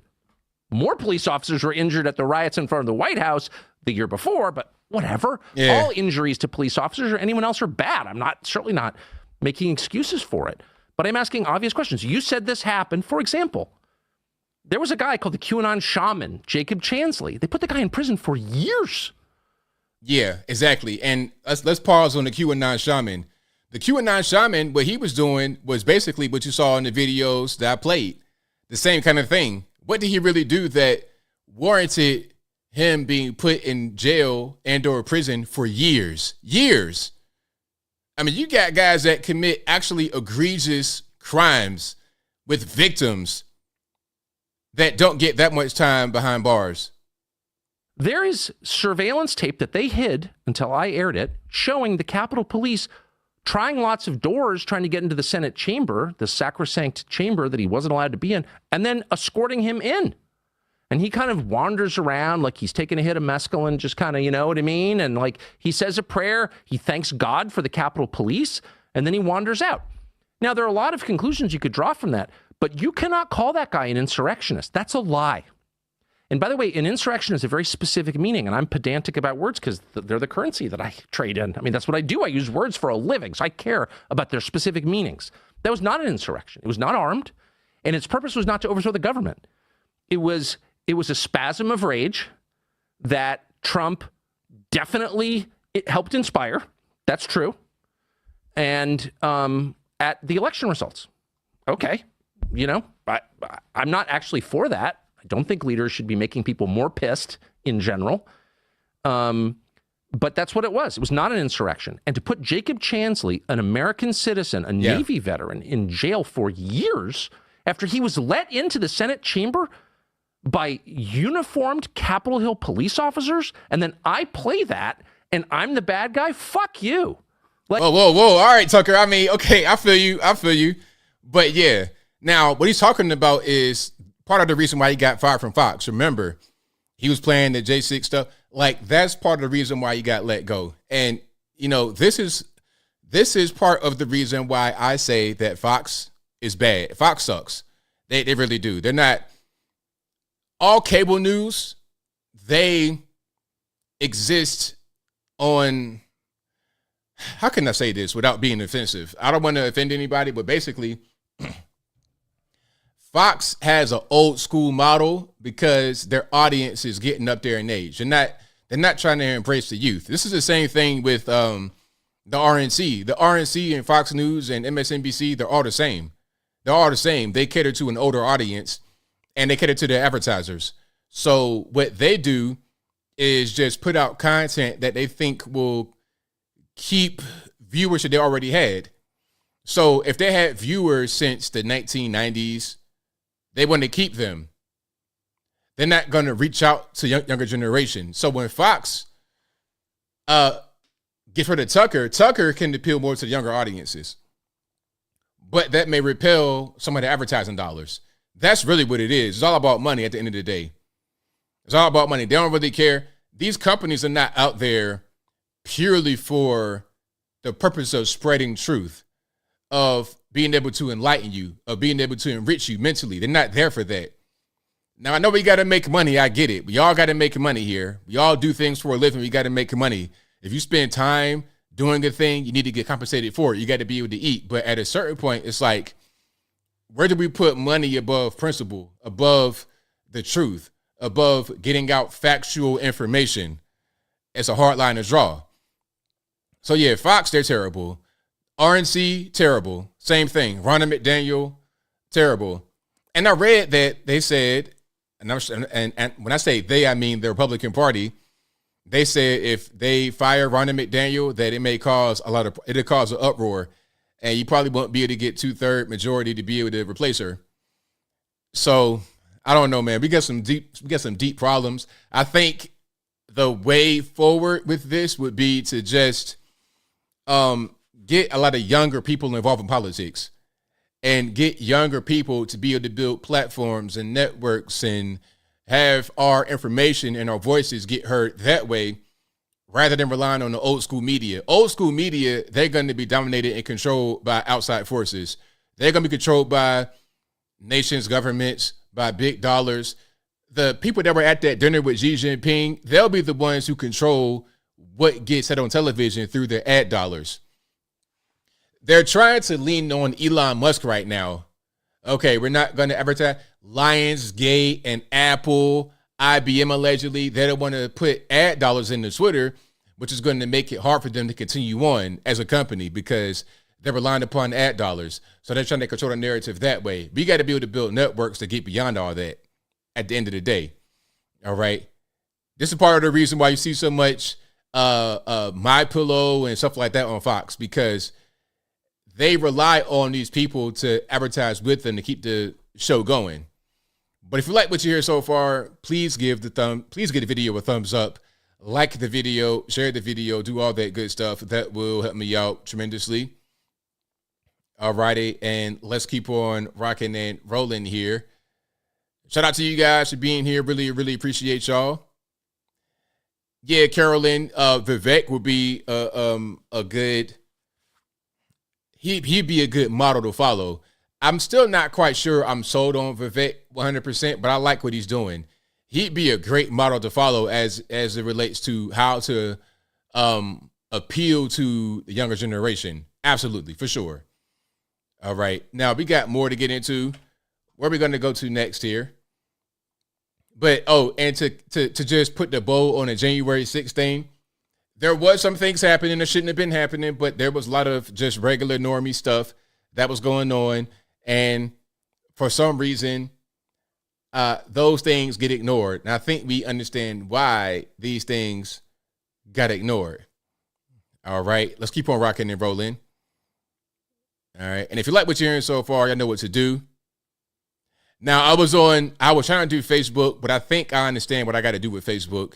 So I'm going to just leave it alone for now. But I think next time I'll be able to do it properly and there won't be any issues. So we'll see. We'll see how that goes. For sure. All right. Now, let's keep on going here. And where are we going to go next? Oh, L.A. John Wick. Let's go to L.A. John Wick. Now, I covered my man. That video did pretty well of... his name is Vince Ricky or Reese, out there in Los Angeles. Now he's from East Coast, Bronx, New York City, if I'm not mistaken. And he now lives in LA. A wealthy guy, has a lot of money, a rich guy, Southern California. And his home has been targeted on numerous occasions by armed home invaders, thieves, robbers, criminals, whatever you want to call them. One time they actually broke into their house while they weren't home. Nobody was home and they got burglarized. And then there was another incident where there might have been a vehicle break-in. His home has been targeted on numerous occasions. Now, if you ask me, I would say, you know what? Leave California. Leave. The cost of living is astronomical. As I said in my PG&E video, which I'll get to in a minute, the cost of living is so high, I don't know how you guys are making it. And before I get to the L.A. John Wick and the PG&E kerfuffle, I'm going to ask you guys, if you live in California or you are from California, how do you make it? If you're not rich, I'm talking about $500,000 or more a year. Because I was reading the comments and people were saying, I make $80,000 and I'm struggling. I make $80,000 a year and I'm broke. And we ain't talking about just having bad spending habits. It's like things are very expensive. Very, very expensive. If you want an apartment, 2-bed, 2-bath, and you're not in the ghetto, well, 2-bed, 1-bath maybe, $2,500. Not for non-ghetto, for okay neighborhood, $2,500 in San Diego. It's rough. Your bills, your utility bills, everything's high. Gas, try buying a gallon of gas in California. Everything's high. Even in the smaller areas, it's high. You guys have state income tax plus federal tax. Your PG&E bills are going up. You got regular inflation that the whole country deals with to add on to your expenses. How are you making it if you don't smoke crack for a living or you're just Elon Musk? If you're in the center, like the majority of us, how do you make it? It's rough.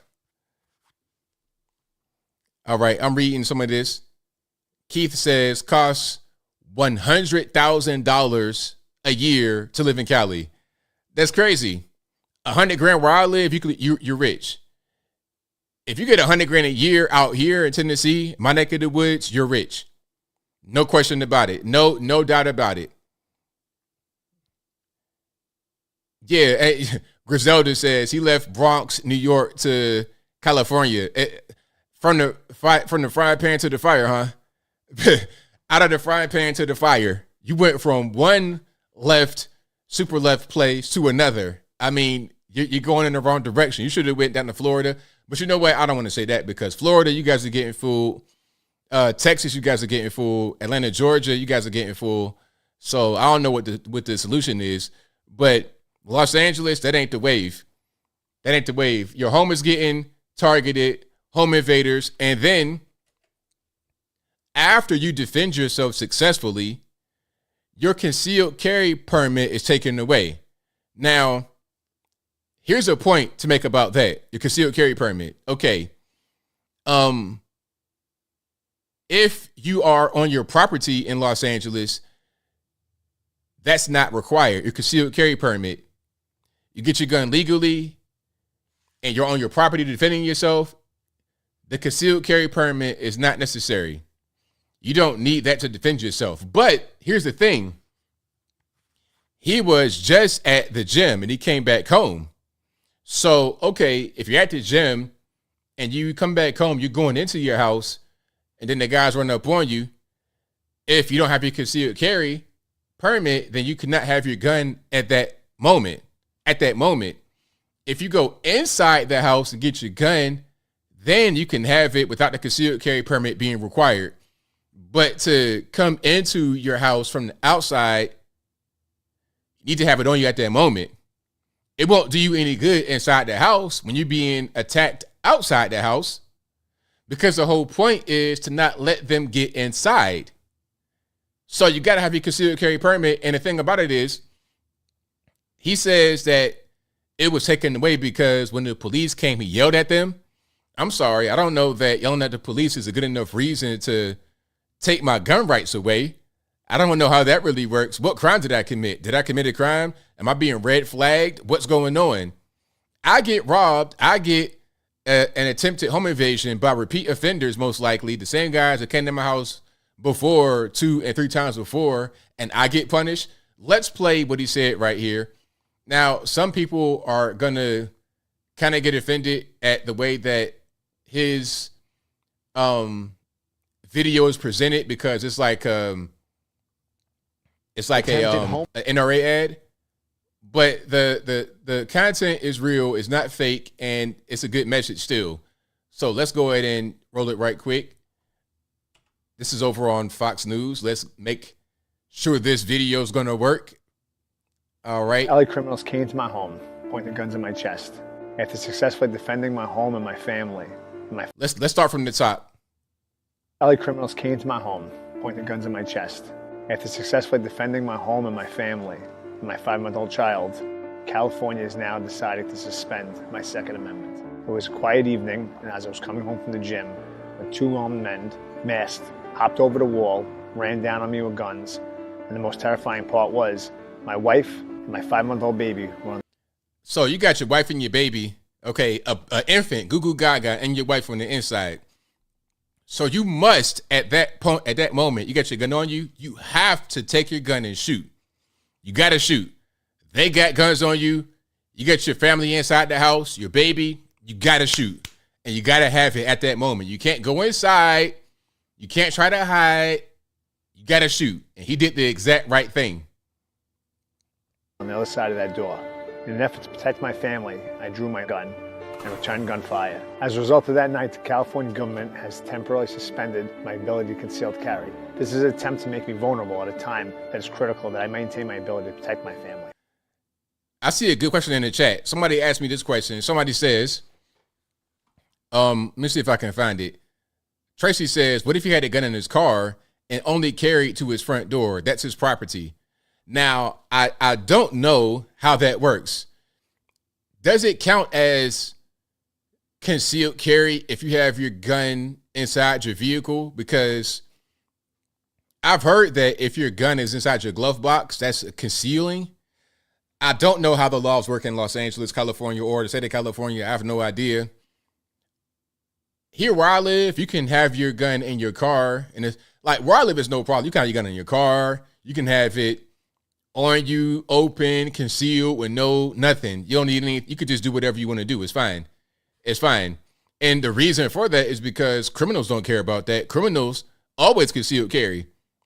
These guys always concealed carry, and it's no problem. And people think that when the laws are loosened to let everybody conceal carry, that it's going to make more criminals. No.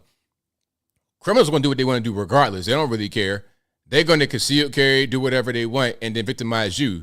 So if you are law-abiding, you should have that same ability to do what the criminals do, meaning to conceal carry. Now, if you get caught with a weapon and you stole it or something like that, now you're going to the penitentiary. If you commit a crime with your gun, you're going to the penitentiary. But just carrying it, just having it, you good. They'd rather leave me out there to dry and let my family become a statistic. My situation's unique because it happened at my front door, all on camera. But this happens time and time again all over the country. And it doesn't get caught on camera. And people sweep it under the rug because it doesn't behoove their political agenda. The fact is, evil will always exist, but we need our ability to defend ourselves and keep our families safe from violent people. Just a few months ago, robbers broke into my home looking for easy money. Luckily, none of us were home. But then they came back. I used to walk in this house, into my beautiful house that I built for my family, and now I walk into a war zone. Criminal is someone who doesn't follow the laws. Now, before he continues, you guys are saying it has to be locked in the box and in the trunk or out of arm's reach. What good is that? What good is that going to do? Because, okay, if I got it locked in the box and I can't reach it, then what am I really doing? I can't access it to defend myself, not in a speedy way. If I pull up to my house and the guys are already over the fence, like I pull into my house and right when I pull up, they come right over the fence. Now I got to try to scramble to get a key and unlock it, and that's too much time. I need my gun immediately to draw it and get into action. Immediately. I don't have time to be trying to fumble around with a lockbox. Not in that situation. You're talking about life or death. I don't have time. By the time I get to the gun, they didn't already put the gun to my head, and now I'm toast. I'm toast at that point. They don't care about gun laws. They don't care about safety classes. They don't care about being qualified to be able to shoot. California government thinks my story is a myth.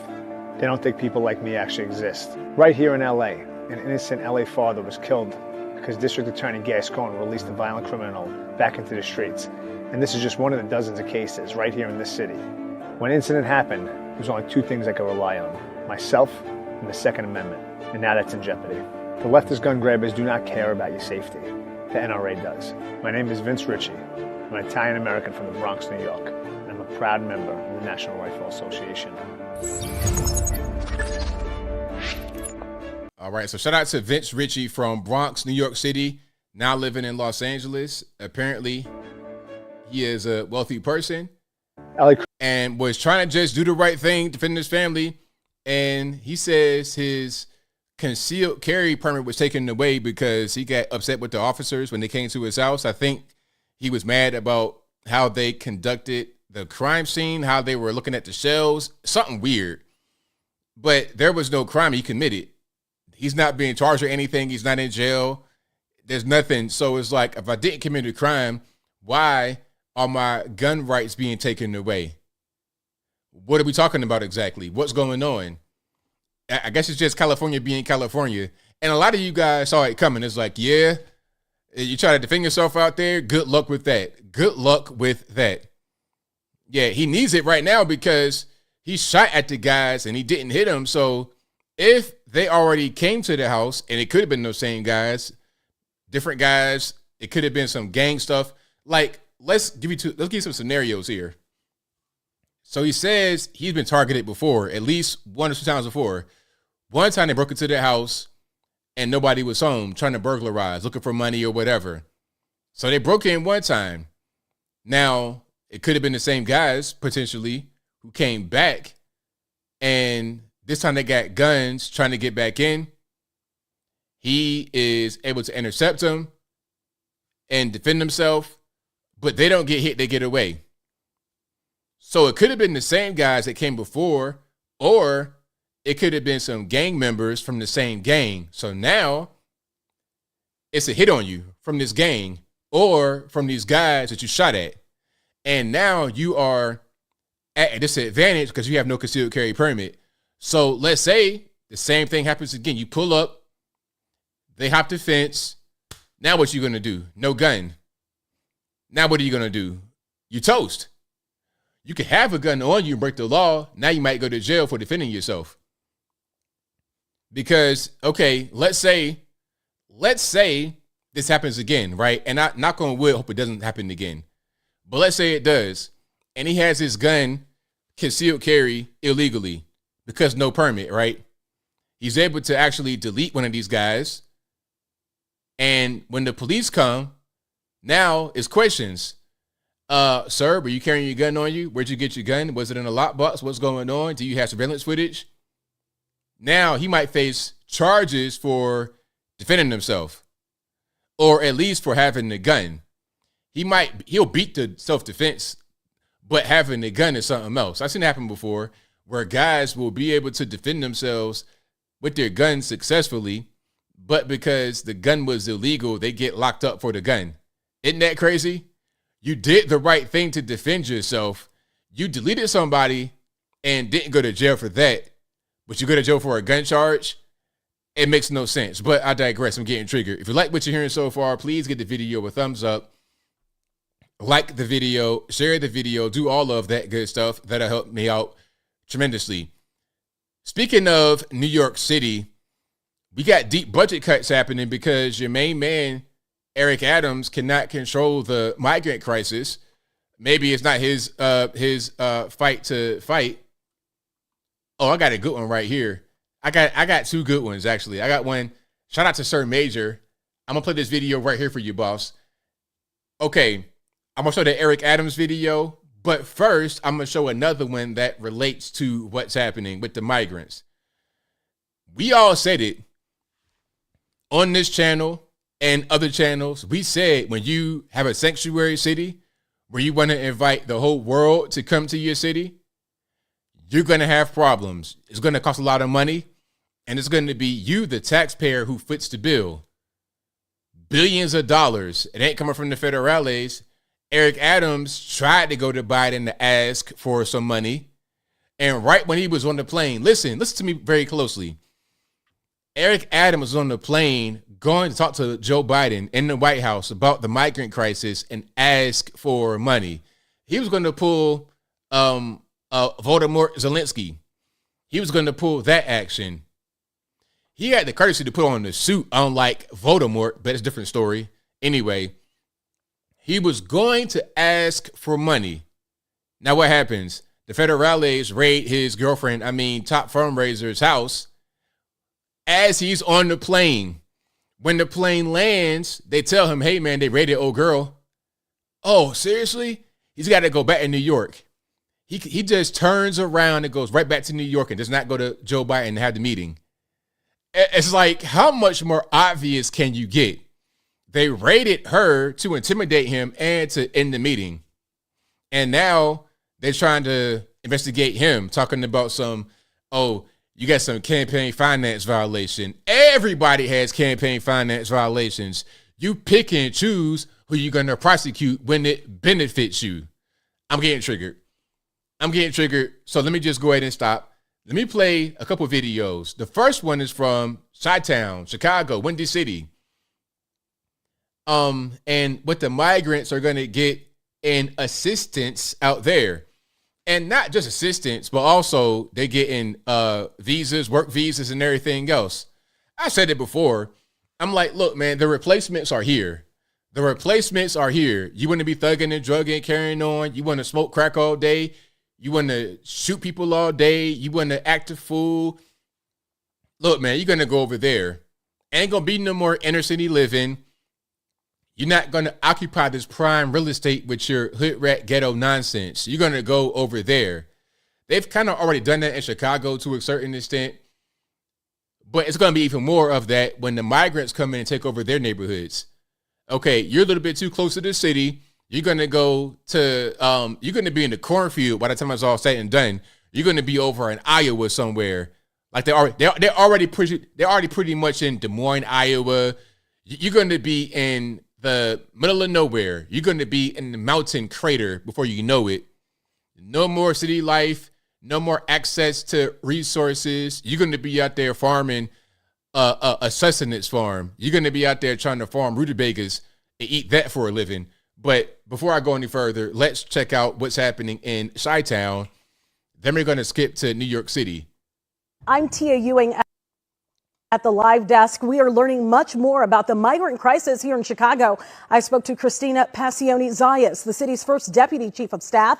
She gave me insight on how the crisis is impacting the city and state financially. We have more people coming in than we actually have transitioning out of shelters. Already this week, 41 buses have rolled into Chicago. That means there are now 11,000 migrants living in shelters. 4,000 are still sleeping on police station floors and staying at the airport. This chart shows the number of migrant children now enrolled within the Chicago public schools. 30% of migrants here in Chicago are children. The migrant crisis is straining resources. The state is footing the bill for what they call temporary housing. The state is paying on the high end $9,000 in rental assistance over a 6-month period of time. With that, $9,000 in rental assistance. Can you get that? Huh? Can you get that? Comes help moving in and a starter kit to furnish the apartment. That rent lasts for. Wait a minute. Let's go back. Let's go back and hear all of that. Let's take all of that in, shall we? Furniture in an apartment? Really? You get furniture? I've never in my life heard about furnishing assistance. That's crazy. It is footing the bill for what they call temporary housing. The state is paying on the high end $9,000 in rental assistance over a 6-month period of time. With that comes help moving in and a starter kit to furnish the apartment. So you get $9,000 in rental assistance over a 6-month period. You get a starter kit. Like, what does that include? And you also get help furnishing their apartment. Imagine going shopping for furniture on a taxpayer dime. Have you ever gotten that before? I've never in all my almost 40 years ever heard of anything like that in my life, ever. That is crazy. I've heard about Section 8 assistance, Section 8, government programs like that, but furniture? I've never in my life heard about government furniture assistance. That rent lasts for 6 months, and ideally people would have started their legal process, secured legal work authorization, and then be able to sustain that apartment. The city put $4 million towards helping migrants get temporary housing. Right now, there are just a handful of case managers to handle the load to get migrants in temporary rentals. So there we have it. That's what's happening in Chicago, Windy City. Okay, that's crazy, totally crazy. And now here's my man Eric Adams talking about a similar thing and how you're going to pay for it. Because understand this, governments, when they talk about spending money, when they talk about spending any dollar amount, it comes from you. If you live in Chicago, you live in Illinois, that's your money. Now, how do you feel about that being spent that way? Is that improperly? Is that a proper spending of your money, or what's going on? Let's check it out. My fellow New Yorkers, in recent months, our administration has delivered for you over and over again. Jobs are up, crime is down, and every day we're delivering for working people. But for months, you've heard me talk about the fiscal challenges our city is facing as the cost of the asylum seeker humanitarian crises have skyrocketed, placing great strain on our budget. At the same time, COVID-19 stimulus funding is sunsetting. We have been clear that without significant timely action from our state and federal partners, we will be forced to make some tough choices. As we have made these hard choices, the well-being of New Yorkers has always been our top priority. We have not only managed taxpayer dollars responsibly and balanced the budget as required by law, but we have done so while minimizing disruption to the services New Yorkers rely on. In September, we directed every city agency to reduce city-funded spending by 5%. Since then, every agency has found savings with minimum disruption to services and no tax increases. Our efforts were successful. Today, we are delivering our November financial plan update with a balanced budget, just like you and your families must do when you sit down at your kitchen table and pay your bills every month. But while we succeeded, make no mistake, we are not out of the woods. We added billions of dollars to care for the migrants. COVID funding is sunsetting, and we must close a $7 billion budget gap. Let's pause for a minute. Now, the budget for New York City is $110 billion. $110 billion. Now, they're going to cut some money, but they're going to cut it from things that you might need, like, I don't know, education.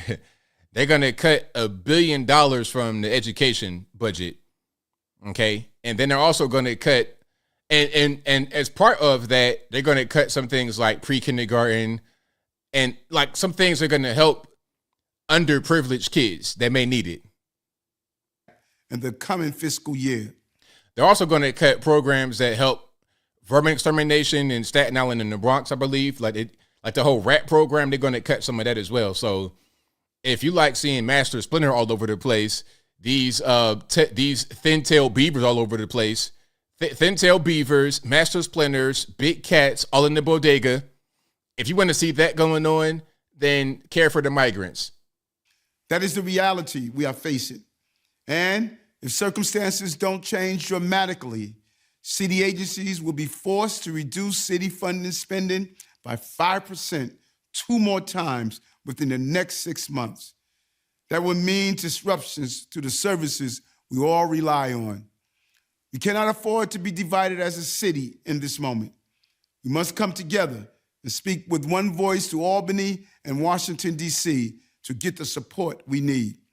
We urge you to join us in that call. I have been in this city through good times and difficult times. Despite the challenges ahead of us, we will continue to come back stronger because that is the New York City way. So there you have it. That's your man, Eric Adams. So how do you guys feel about that? Do you think that Eric Adams has your best interest at heart as a New Yorker? You think it's a good idea for him to be doing what he's doing? Like, what's really going on? You think that he's going to be able to, I mean, $7 billion on the migrants coming from your budget, coming from your money. He proposed cuts all across the board to everything, all services to pay for that. And the crazy part is that how they were trying to send them to that shelter in Brooklyn at the former airfield. They were like, "Nah, I ain't trying to go there. That's too far. Hey man, I got a job and my kids going to school in the Bronx. It's too far. I'm not trying to go way out here. There's no buses. I can't really. Give me a better location. Matter of fact, send me right back to Manhattan. How about that? I want to go back to Manhattan. I want to go right back there to almost Times Square and live for free. Meanwhile, if you live out there, you're going to pay arm and a leg firstborn child to live right in the city center. That's prime real estate. But when you are being able to come into the country, break the law, do whatever you want to do, you don't really care about that kind of thing. That's not really important to you. That's not important to you at all. All right. But if you like what you're hearing so far, please give the video a thumbs up, like the video, share the video, do all that good stuff. That'll help me out tremendously. I didn't get to everything I wanted to get to. Let me see. Oh, speaking about the green energy in California, do you guys live in PG&E country in California? Let me explain what's happening with PG&E. Then we get to the super chats and the calls. So PG&E, the energy company in California, in the northern part of the state at least, it's about 16 million Californians who are under PG&E. That's probably about 1/3 of the state or so. Anyway, they are increasing their bills by 13% on average. About $32 per month, they're going to increase the bill. Now, this is to pay for $1.7 billion in energy and upgrades to the grid, and also in mitigating the possibility of forest fires by undergrounding wires. Because a lot of the ways the forest fires start is by having above ground wires. It gets hot, there's a spark, now you got a fire. Okay, that's probably part of the reason why that more recent campfire happened that killed 84 people. And they had to go bankrupt because they were talking about $30 billion in damages that probably won't get paid. But to pay the $1 billion in upgrades to the grid, you're going to pay if you're a PG&E customer. Now, they're saying a big part of what they're doing is undergrounding wires and also upgrading the grid for better capacity. Now, we all know what's happening with California. First thing, you're not going to be able to buy a new gas furnace or a gas hot water heater in 2030. You probably won't be able to even install gas lines in a new house at a certain point in California. And they want to have a certain number of cars or a certain percentage of cars be electric by a certain year in California. So they want to push everything electric. But the problem is that electric energy must come from somewhere. It doesn't just come from the sky. It doesn't just come from fairy dust. You have to generate this electricity, and it needs to be available. So you got to be able to purchase it. You got to be able to produce it. You got to be able to do something. In order to power all your Teslas and all your electric this, electric that, in order to power all of that, you got to have upgrades to the grid. And in order to do that, it's going to cost a lot of money. So some may say, well, hey, ABL, you know what? I'm getting my gas. I don't have a gas bill anymore. I'm not going to the pump. I'm not paying the $5 a gallon. Yeah, but you're going to pay in a different kind of way. There's a gas tax for a reason in California and all over the country because they make money from that. So if there's no more gas tax and you want to plug your vehicle up to your wall like a cell phone, that's not free. That's a big load on the grid because you got an electric vehicle, your neighbor does as well, and your friend, your cousin, your grandma all got electric cars, and you're all trying to charge them up at the same time. That's going to be a big strain on the grid. You're going to have you already got brownouts, blackouts, beige outs, rolling blackouts, brownouts, beige outs all over the state.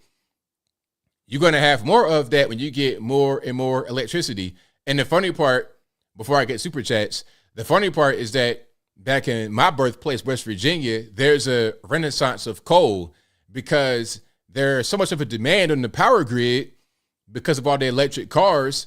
You got to be able to have coal at a certain point to power it because there's only so much hydroelectric, only so much solar.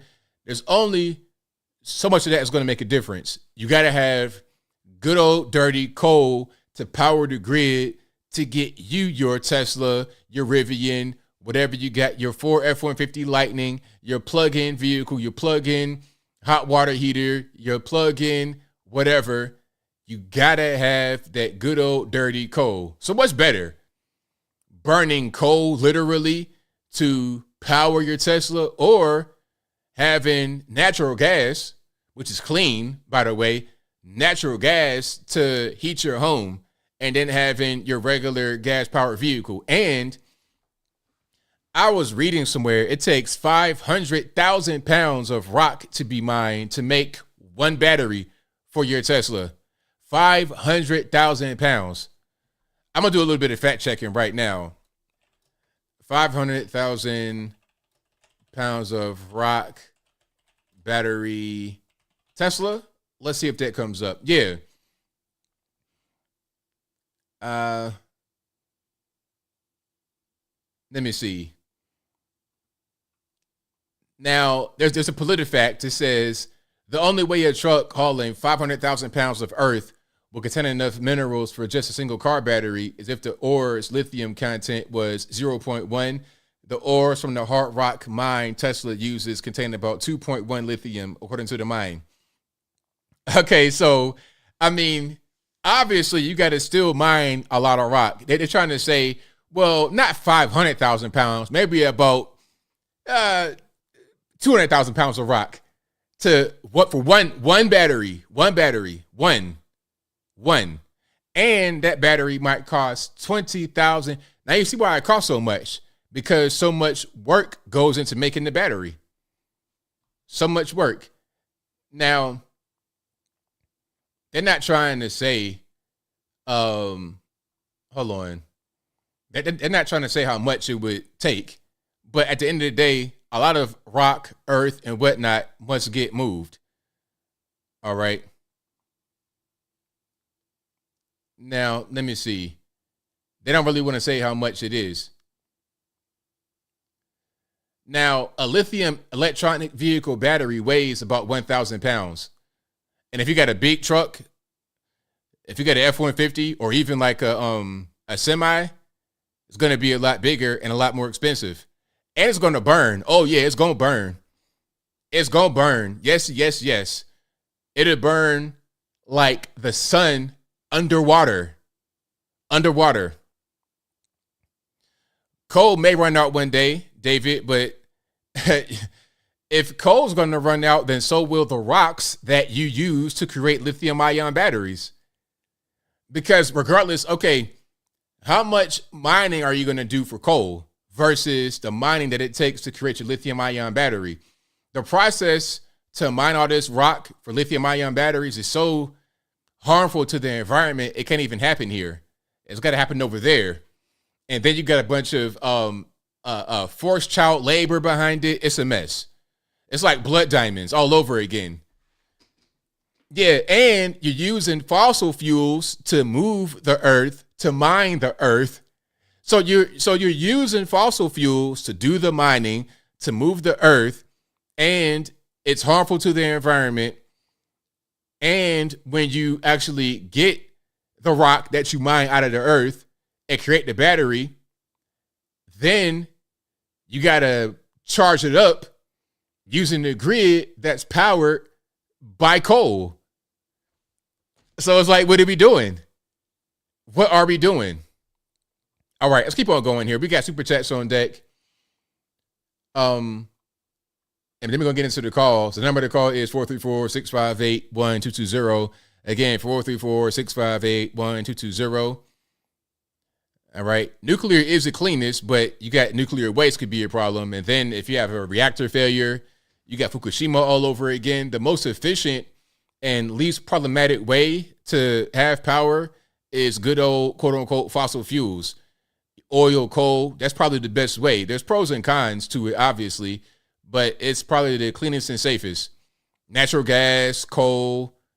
I think what's happening is that the push for electric is to break some of the dependence on foreign nations, maybe.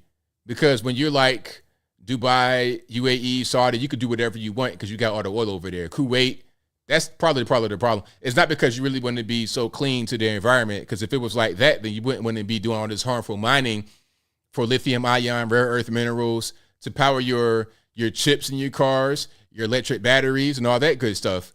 That's very harmful to the environment. All right, let's keep on going. Super chats on deck. Shout out to David, who says, can't spell left without taking an L. After all the narratives are falling apart lately, from J6 sham to swing state polling, are we tired of winning yet? Thank you for your super chat. Thank you to Howie, who says Biden's FBI raid has clearly abused his power, ? Hey, might be. Thank you to Spitfire for your mug donation. I appreciate that. Thank you to Virtual Parental Unit for your donation. Thank you to Journey Trials and Joy, who says, how do you have faith in the system that's not checked or validated? I can tell you what will happen on Election Day 2024. It's a rigged system. I mean, if you feel that way, then ain't no point in even really being worried about it. If you have no faith, then why worry about it? You know, you got to have faith in the system and try to make it better. Ain't no point in having that doomer mentality and then still be worried about it. Don't even participate. But also, Journey Charles and Joy says, I predict now on election night, Trump will lose by a small margin of votes to throw off the speculation and fraud and 2020 all over again. We'll see. But what you don't want to do is sit at home and do nothing, because if you do that, then you can't even have if you sit home and do nothing, then you have no way to express that something happened that shouldn't have happened. Make your vote count regardless. Thank you to Beyond Mandatory Carry, who says, keep fighting. Thank you for that. Thank you to Zedus Kingsford, who says, Anthony, would you ever consider joining Mud Club? You and Nick DiPaolo would be awesome. No, but I like what he's been doing lately with some of the exclusive stories.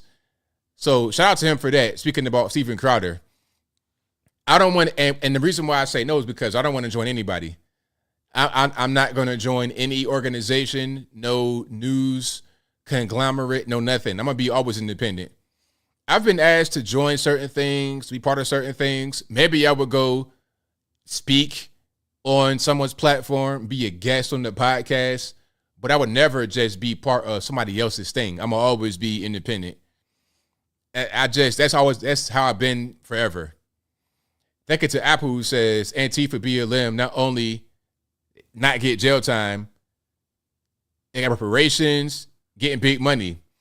How do you spot a Fed, ABL? What did you say to the federales who ask you questions? I was like, man, I don't know. That's a good question. My favorite expression is, I don't know. Apple also says Eric Adams and Andrew Gillum got investigated by the FBI for the same crimes that Hunter Biden allegedly committed: prostitution, drugs, and foreign bribes. You're right on that. Thank you to Slenderella Charming for your donation. I appreciate you with the dancing emoji. Thank you, thank you. Shout out to Apple, who says, excuse me, FBI dropped investigation into child abuser to go after J6 Meemaws. Suspect went on to abuse child in Alaska. FBI formal investigation into Dr. Larry Nassar, who abused Simone Biles and other gymnasts. That's correct. Also, Apple says FBI is a secret police of Democratic Party. Dismantle. Also, J6ers in solitary before trial. Civil rights abuses. Also, ABL opinion on the youths on the TikToks and Osama bin Laden. Kids a lot of times are easily convinced about certain things.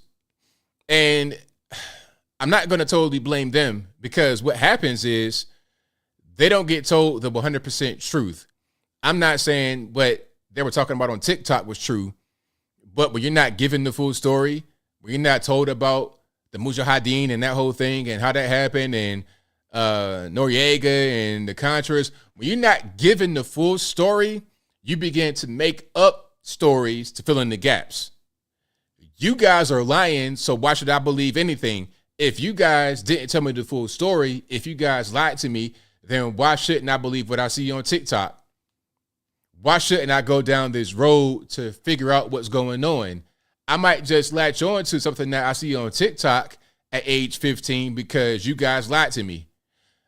At the end of the day, if you're honest and give the full truth, then there's less room for lies to get believed. Because the first lie was the U.S. not telling us the full story. The second lie was what you may see on TikTok. Let's get to the truth. Honesty is best policy. Thank you to Apple, who says, ABL, hypothetical question. We're in a zombie apocalypse, major food shortage. Your choice for dinner. Number 1, gravy, or number 2, banana offered to you by Lizzo. I'm taking the banana, man. I don't like gravy at all. Gravy is not my thing.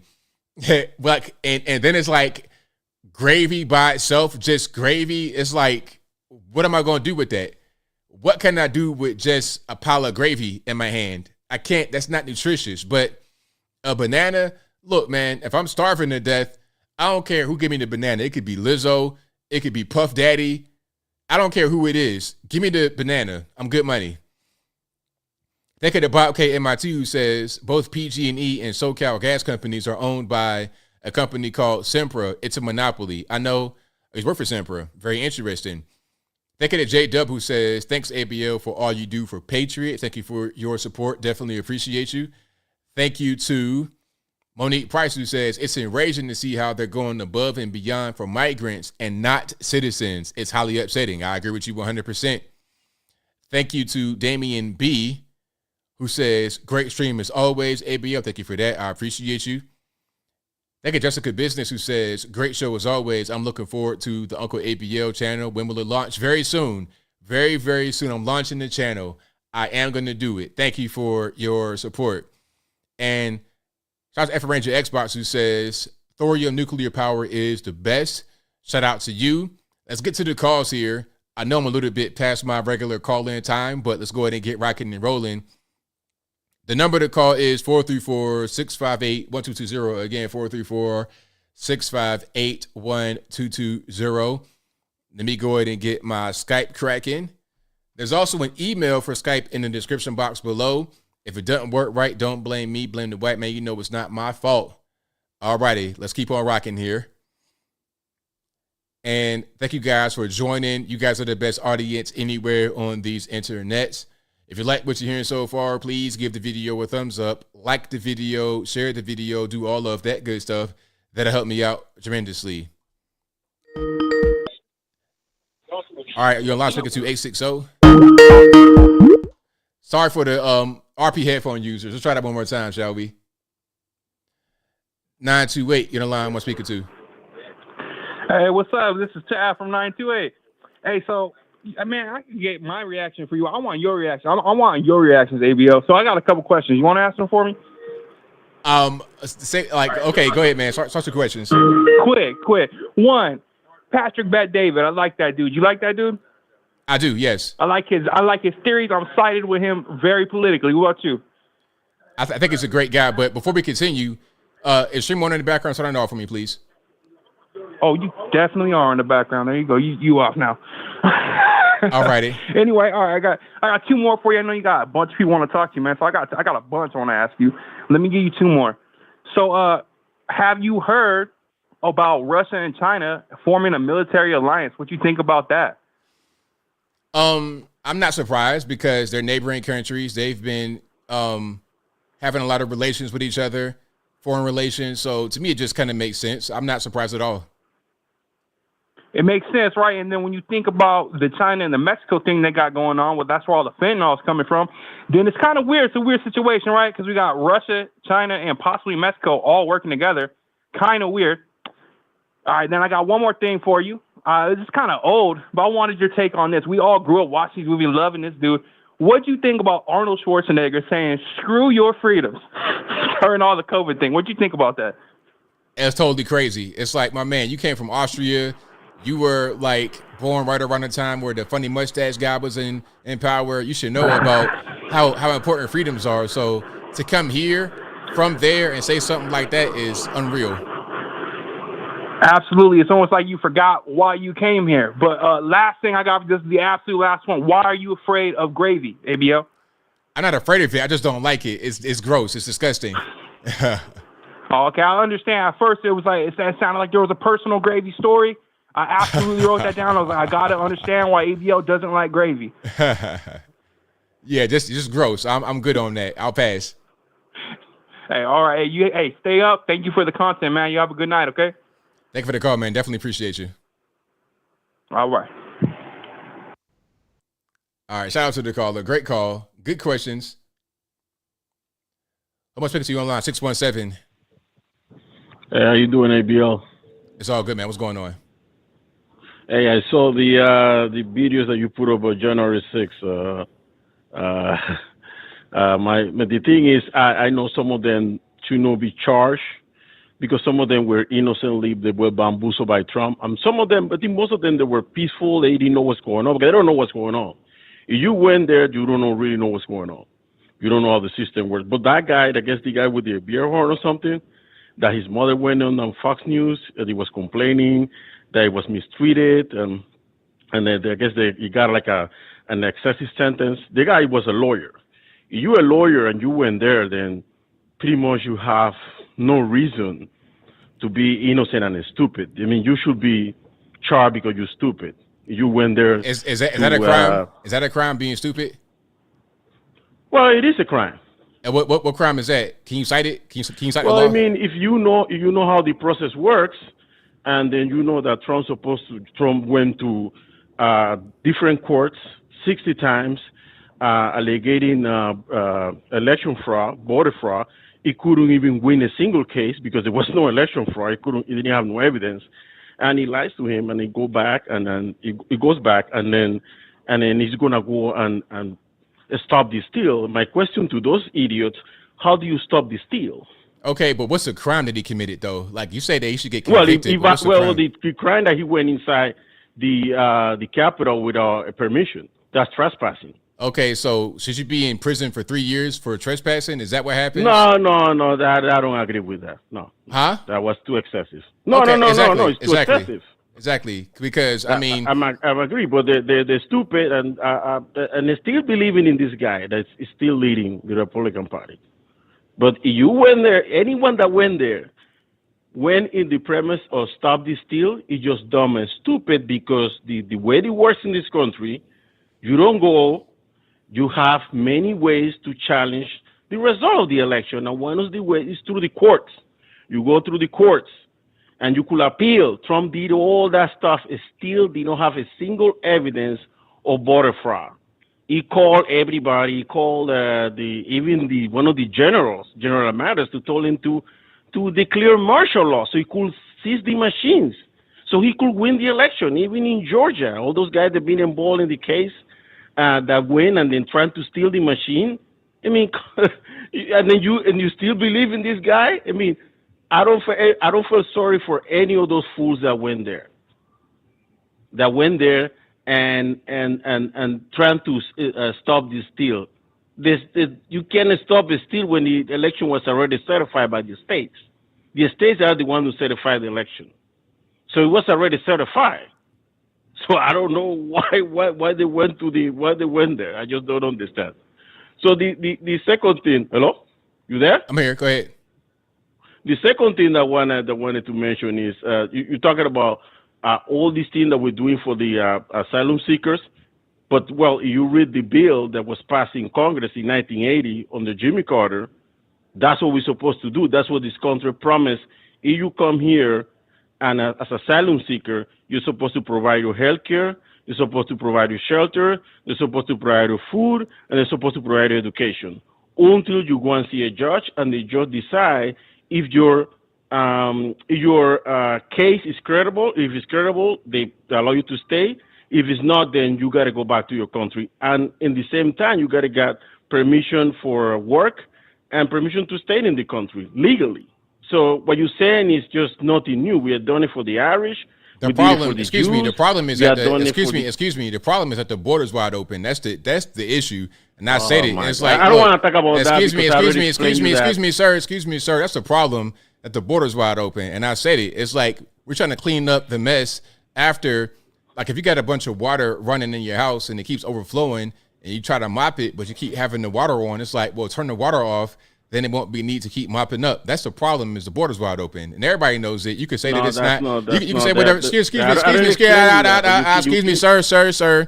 You can say whatever you want to say, but everybody knows the border's open. That's not even. That's not true. Excuse me, sir. The border is open. Everybody knows that's not even anything to really discuss. Like, there's no point in coming on here and acting like the border's not open. Come on, go ahead, keep on going. It's not open because okay. if you come in through the border and you seek asylum, what the law says? You got to come into the border legally. That's the problem. The border is wide open. The border's open. If you people are crossing. Excuse me. The border. Excuse me, sir.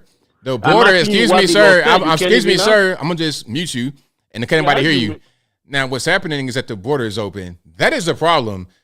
Nothing else matters. Whatever you're saying doesn't matter. If the border was not open, this wouldn't be a problem. It's very simple. Close the border. This didn't happen. When Trump was in office, they knew the border was closed. We did not have this problem. And now you got Biden in office and the border's open. That's why it's a problem. That is it, and that is all. Border patrol area. And he said, okay, but see, look, while you were talking the whole time, you can't talk at the same time. Listen. So I said what I said. You can move on to the next thing. Oh, that's your opinion. You could say. I said what I said. You can move on to the next thing. is your opinion. I said what I said. Move on to the next thing. Hello?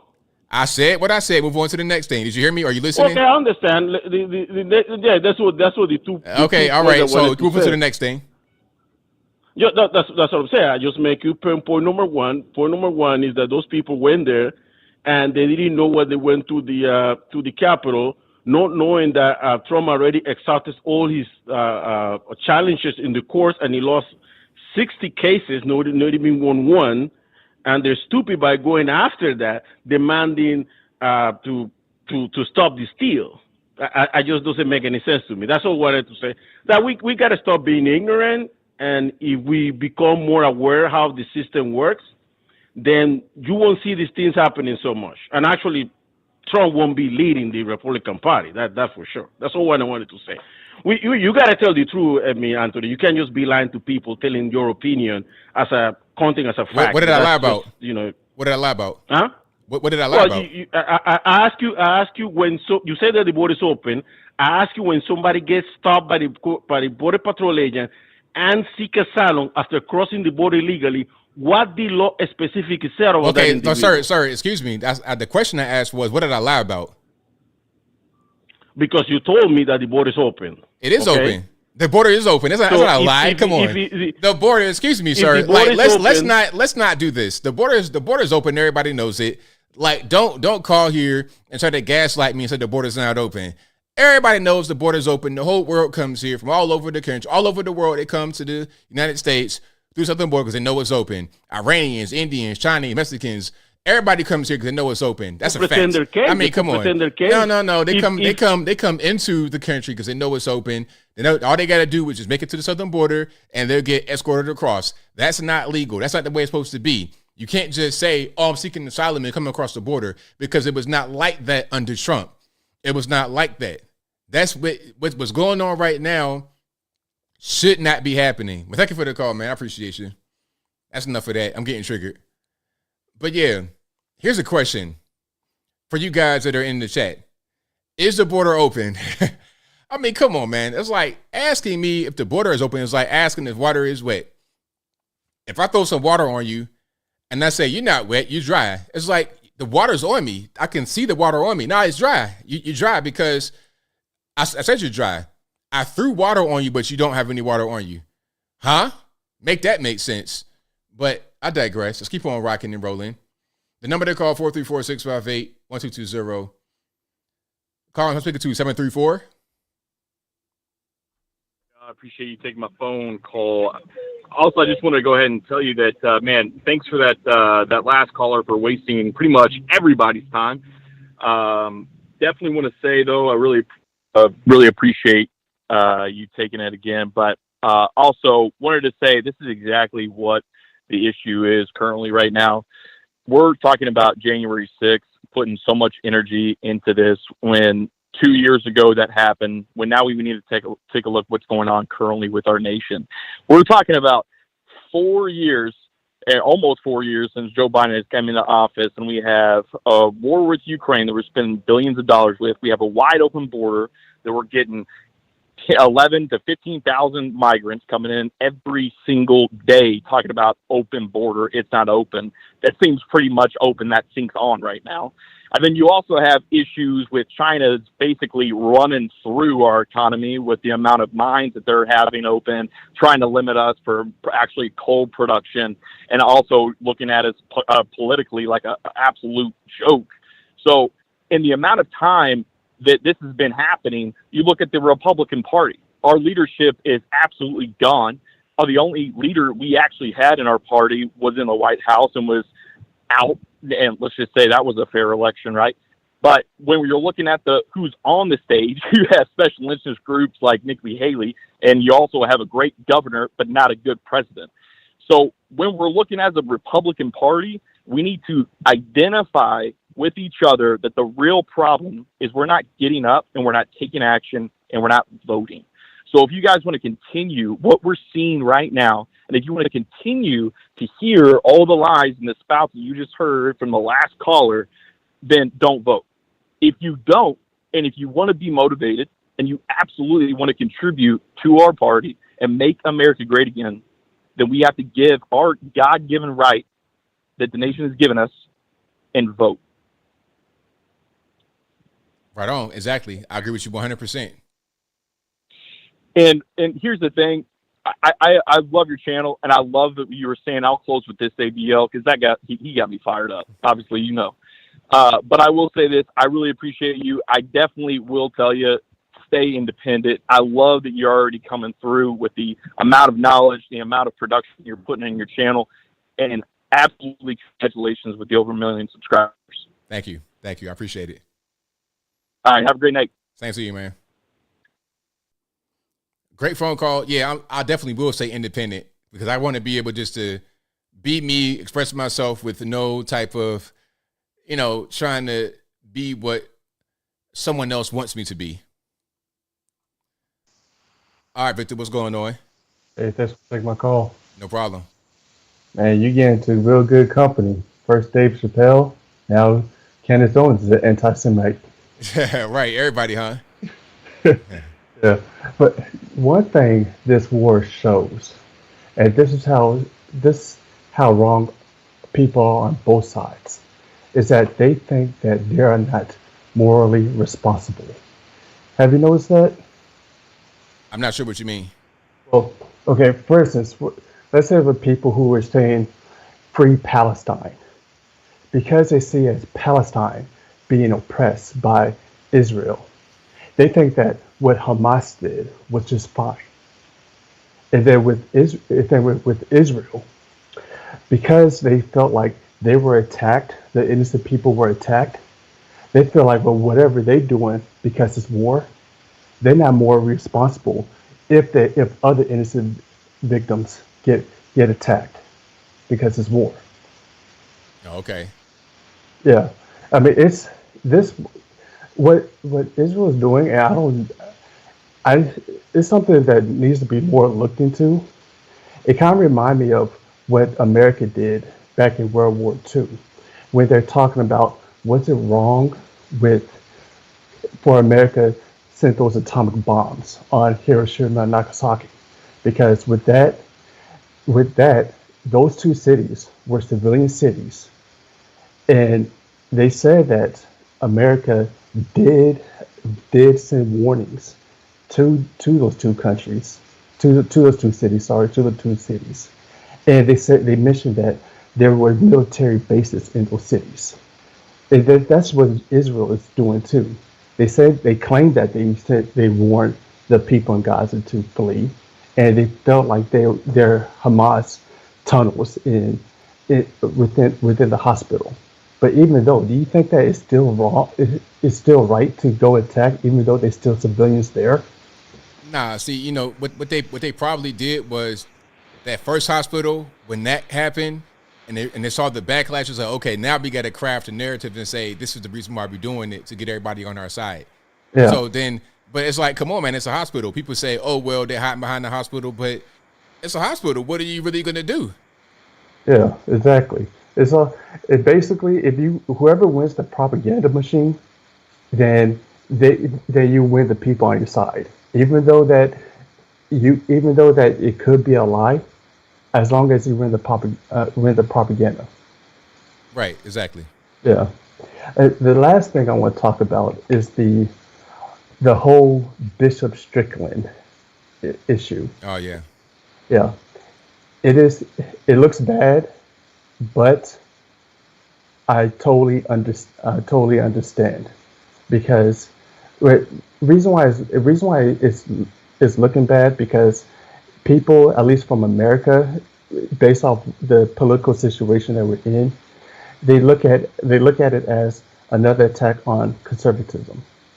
However, what Bishop Strickland was saying, calling Pope Francis the anti-pope, that he is not the real pope, he's holding the chair of Peter from the real pope, calling him a heretic, saying, and then also quoting from Revelation, basically calling him the Antichrist, and calling him a diabolical, disoriented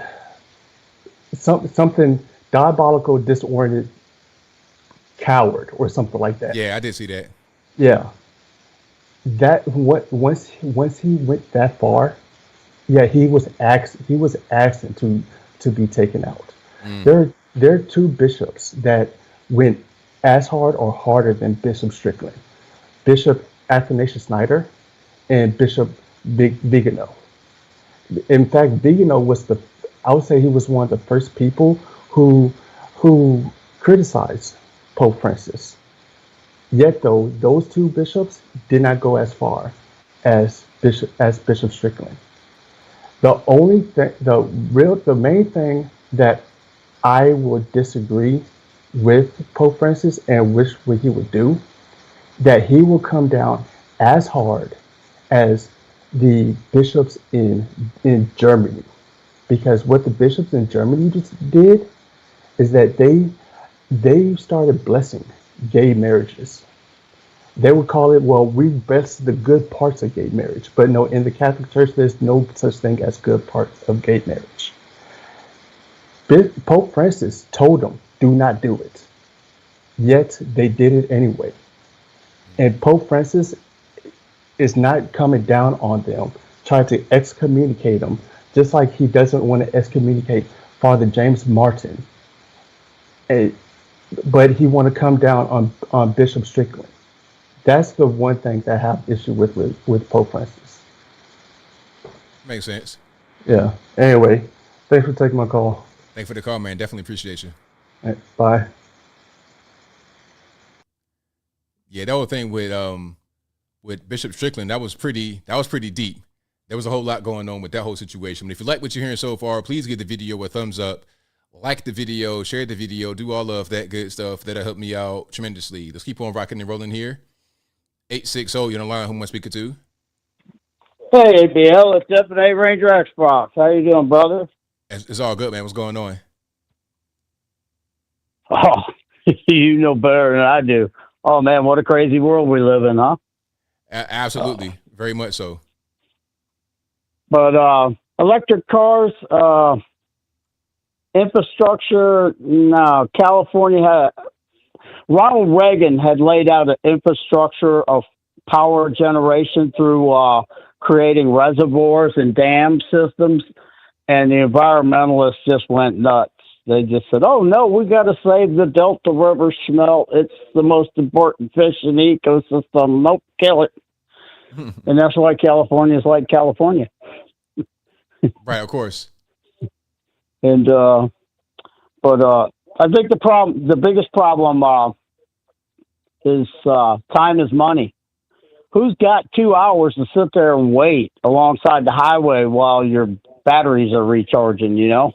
And nobody. That's a problem there right there. You go. Takes forever. Well, but in the 1890s, they tried electric cars, actually before the gas-powered cars.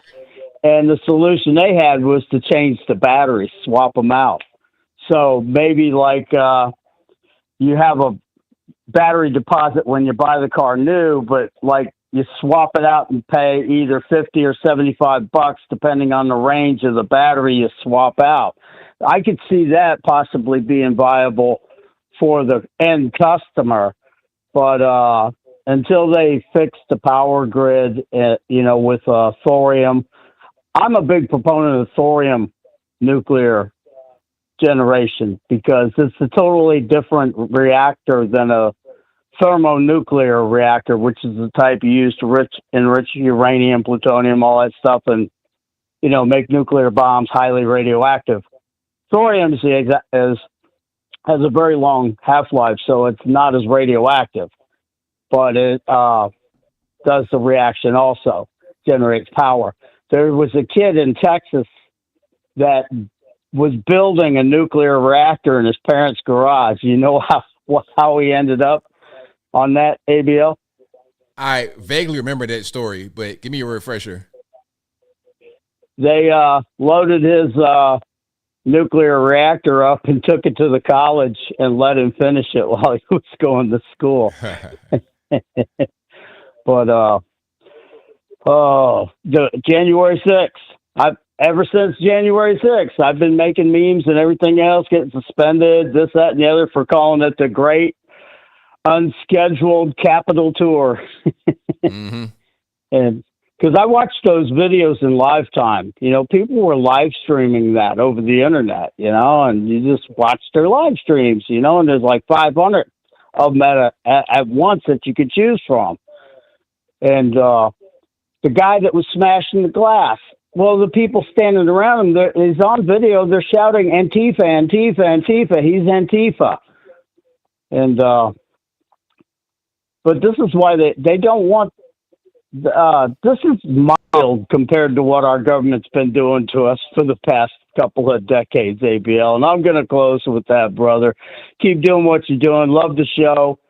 But yeah, that kid with thorium, check him out. He's got his own company going now. Anyway, I'll close with that. God bless, ABL. Bye. Thank you for the call. Appreciate you.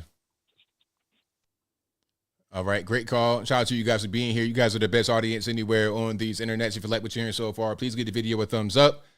Like the video, share the video, do all that good stuff. 580, you're on the line. I'm speaking to. Hey, this is Kelly from Oklahoma. How are you doing? I'm doing well. About yourself? Well, I'm good. We got old Mark Wayne up there acting like a tough boy. I'm just like, oh my gosh, the last couple of times Oklahoma's been in the news, it's been awful. Yeah, definitely. Oh, you heard it, you can take the boy out of the country, but not the country out of the boy. It's embarrassing. I voted for him. I don't think I would vote for him again. But I wanted to bring up, I don't know if you heard about it, but Ryan Walters has implemented a teacher's Bill of Rights. I just retired from 40 years in education. And people are actually upset about it, but he has instated a teacher's Bill of Rights for classroom management and discipline in Oklahoma. And I am like, it's about time. Right. What it has is the teachers have the right to enforce district policy. Oh my goodness. As a teacher, we had to be so careful. Like if I saw a student and she had a midriff on, and that's against district policy. And I would say, hey, let's pull your shirt down. I would do it however, and then all of a sudden I'm labeled as I am harassing or I'm racist or whatever. Doesn't matter. But they have the right now to inform law enforcement, the right to refuse to teach a violent student. Come on. I'm like, don't make me come over there. No, I never was that way. And the right not to be held liable for good faith compliance with district policies, and the right to search a student's desk locker. The deal is, 40 years ago when I started teaching, those things were just givens. Right. Good faith, common sense teaching, But anyway, I was really, really proud of him. He's been given a bad rap. I don't think he goes about doing things always in the best way, but I didn't know if you'd heard about the new Oklahoma Bill of Rights for teachers. It's pretty good, I think. Yeah, I did not hear about that, but it sounds perfect. I'll email you a copy of it if you're interested. And the other thing, it's off subject, off everything, is what video editing software do you use? Okay, so basically I use two different things. It's kind of, I make a long story short. So what I use to record is what I'm using right now. It's called OBS. That's Open Broadcaster Studio. But if you just search OBS, it'll come up. So I use that to record. Now, when I'm doing my videos, and you might see me switch screens, I might bring some up on screen. That's part of OBS software. I have that in there. So that's kind of difficult to explain the way I do it. But after I record, then I bring it into Adobe Premiere Pro to cut it. I don't do a lot of editing, really. Most of my quote unquote editing is done while I'm recording. So like, for example, after you get done with this call, you can see what I'm doing. I can switch scenes. Like I'm pushing the button right now that can show different screens. You see what I'm saying? I can push buttons while I'm recording live. Then if I need to cut some things out or add in my intro, add my outro, I do that post-production. But most of my editing is done while I'm recording. Well, you do such a good job. You make it look easy. So I've decided I'm doing a little craft YouTube channel called Hugs and Beans. But I have spent a whole freaking week on editing a silly video. And I'm like, I know who knows how to do this. I'm going to call him on Saturday night. Yeah. The last thing I'm going to say is I found a magnet I put on my car, and it says, "Take off your mask. You're driving alone. You look like an idiot." There you go. I've got lots of honks on that. But anyway, I just want to give you a shout out. I've missed being on talking to you, and I still listen. I'm one of your greatest fans. So have a great Thanksgiving, ABL. Thank you for the call. Same to you. Mm-hmm. All right. Great call. Shout out to the caller. But yeah, video editing, I mean, and a little bit of context. Before I became a YouTuber, what I did was like graphic design, web design, stuff like that. So editing and all that, I've been doing that since I've been in college. So 20 years, really, I've been doing stuff like this. So for me, it's just natural. I can do it just real quick. Elgato Stream Deck, no, I don't have that. All I have is just OBS. And I have just certain scenes set. So I have the the Stream Deck, the thing with the buttons. I have that, but I don't use it. Nah, I have what I have for my mixer. I have just this Elgato, not Elgato. This is the Rode. What's this? I don't know what this is called. The Rode Stream Deck or something. It's just a way for me to plug in my XLR microphone. This microphone right here, the Shure microphone. But truthfully, I can get by with the audio interface. I don't really need this big thing. This just is what I use to record the podcast in. So after I get done with the show, I can just take it from this, bring it into Audition, trim it, just the beginning and the end, and then save it as an MP3 from the WAV file, upload that, and then I'm good money. I could be done in 5 minutes.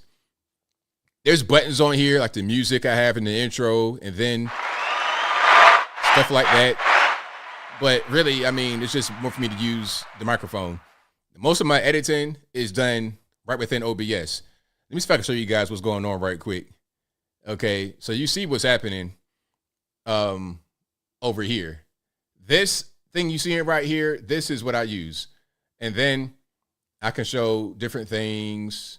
I'm just pushing buttons. It's just scenes I have set up.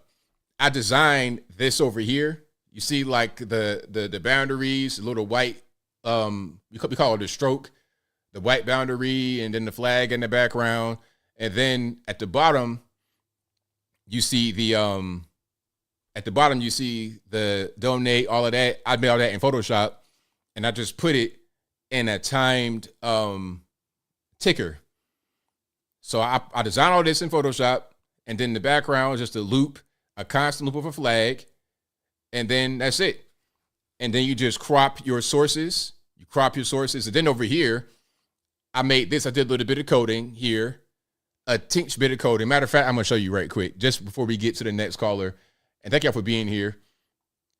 But so I have this is what's this?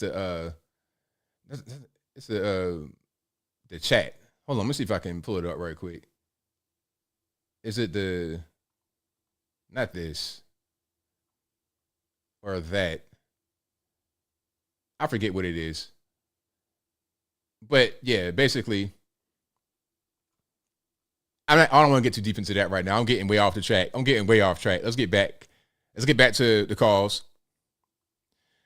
678 in the line. Who am I speaking to? Hello, this is ABL. Yes, it is. Who am I speaking to? You're speaking to Mr. Young in Atlanta, Georgia. I would like to make a comment. All right, what's going on, boss? The migration progress, do they understand that the United States cannot take care of the whole world and feed the whole world? Other people have to live in the world besides the United States. And can't somebody realize that everybody can't live here. I mean, they should realize that, but until our leaders tell them that, they're gonna keep on coming. Yeah, the leaders. And another thing, the president, he's sitting up there, ain't noticing nothing down in the south border. He not even coming or nothing. And I just wanted to make that statement that we cannot take care of the whole world and feed the whole world in the conditions the world in now. And there's 2 billion people in this world now.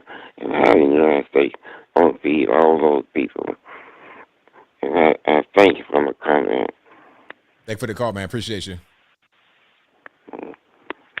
All right, shout out to the caller. But so, in case you were having a hard time understanding my man, he was saying, well, we got, they want to have all these people to come here, billions come here. We can't feed all these people that are coming here. And is anybody going to tell them that we can't feed all these people? And what he's saying was correct. We cannot feed all these people. So shout out to my man for the call. Appreciate him. And thank you guys for being here as well. You guys are the best audience anywhere on these internets. We cannot feed all these people. Stay in your home country. If you got to cook cats and rats and dogs, or well, we don't got enough McDonald's to feed the entirety of Africa, Asia, China, Europe, etc. Let's keep on going. Let's go to 631. You're on the line. Who am I speaking to?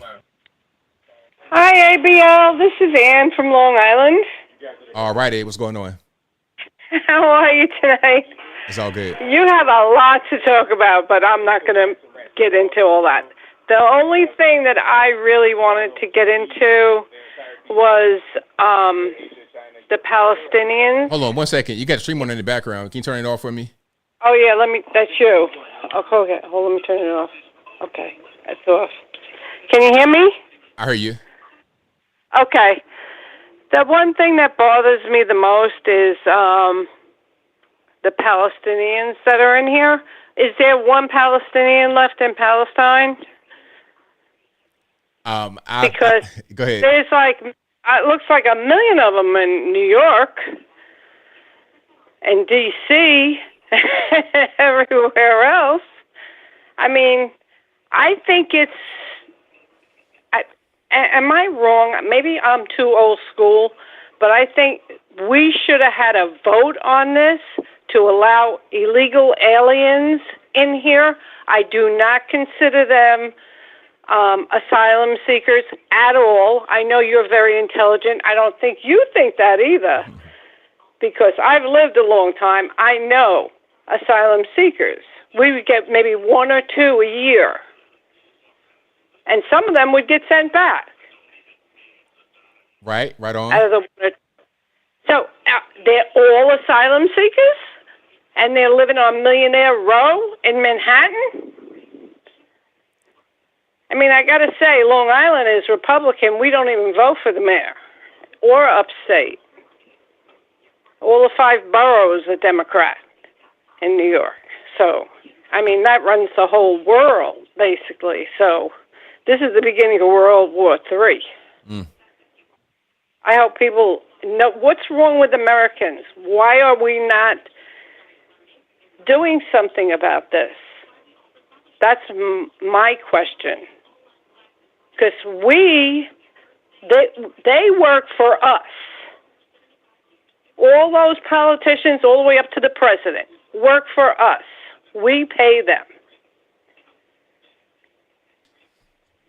I don't understand why nobody's doing a thing about these people. I don't get any of these free benefits on living on Millionaire Row. That's outrageous. And now they're demanding homes for free? Oh, we have a family too. Oh, really? You want a free house now? What, in Manhattan? In Manhattan, that's where they want to go. They said they didn't want to go to the shelter in Brooklyn because it was too far. Well, that's a very prestigious place. It always was. It was ran the whole world. They had the Diamond District, the Gold District, the Fashion District, Wall Street, okay? That whole Manhattan was a big If they destroy Manhattan, even Eric Adams should be tried for treason. All of them. Every Democrat that is for this illegal aliens coming into our country illegally and getting everything for free should be tried for treason, high treason. And that's how it always has been. I've lived a long time, I know. And I was an independent my whole life until now. I will never vote a Democrat again. Never. Never, never, never, never, never. Biden hates Americans and America. I'm saying that right straight out. I'm being very honest. Because we get nothing. We have to pay for these people. We didn't vote for them to come in here. At least Donald Trump put up a GoFundMe page, GoFund the Wall page. I paid my $17 for it. Okay? And he donated $1 billion. And then we got the stolen, nobody's saying anything about these Palestinians in here. Breaking into the White House, putting up their flags everywhere, cursing and swearing all over the place. Why isn't anybody doing anything about this? I said, where's the military? Where's the Air Force? Let the Air Force blow, raid all over them, because they're all over the place, and just disintegrate them. Because they are not good protesters. They are angry protesters. They want to take over America. I think all of them do, really, in my opinion. But the Palestinians, how dare Biden allow them in here when Israel is our ally? I'm speaking that as a patriot American, and I think that is the biggest kick in the face to Israel.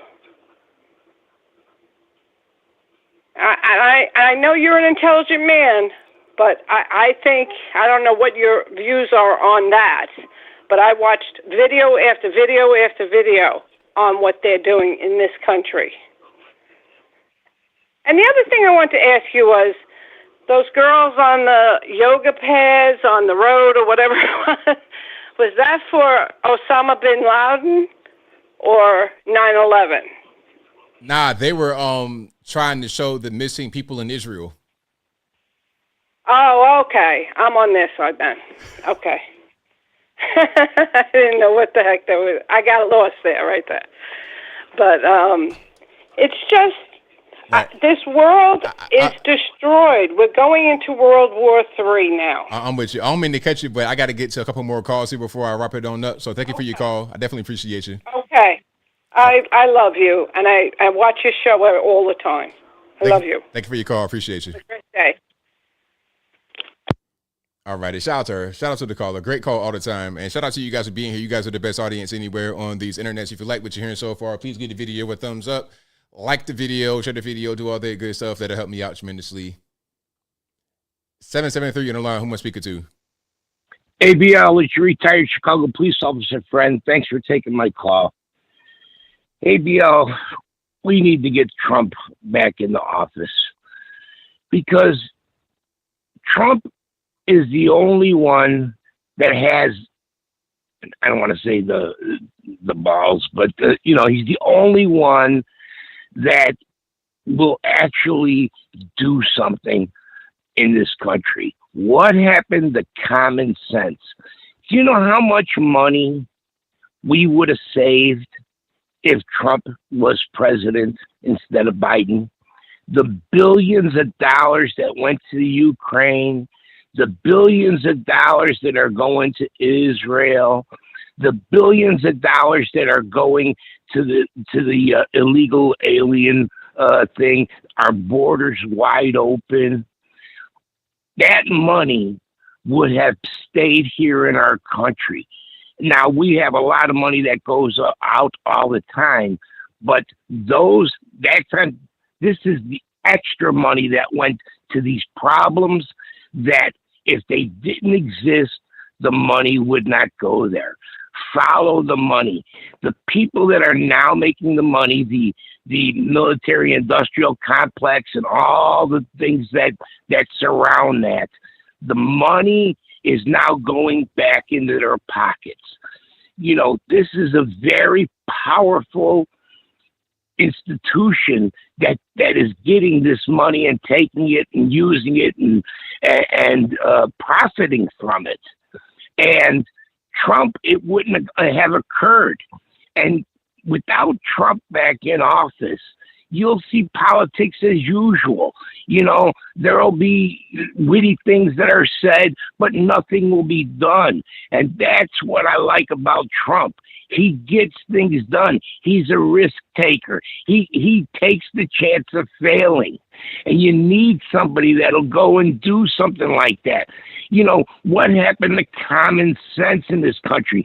If a man, and it's on camera, cannot defend his family, they are on my property, they are robbing me at gunpoint, that's like saying, you know, if you hit him over the head with a frying pan, well, we're going to have to prosecute you because the frying pan is not registered as a weapon and it was used for something other than its intended use, which is frying meats and used as cooking. I mean, what are we doing here? This guy should not be in trouble at all. At all. This is what happened to common sense. Look what's happening in these cities here, including my city of Chicago, which I love. I love Chicago.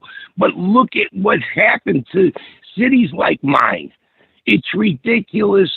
We're spending money that would have been money that we need for all kinds of infrastructure here in Chicago. Now that's an extra bill that we have to take care of these illegals.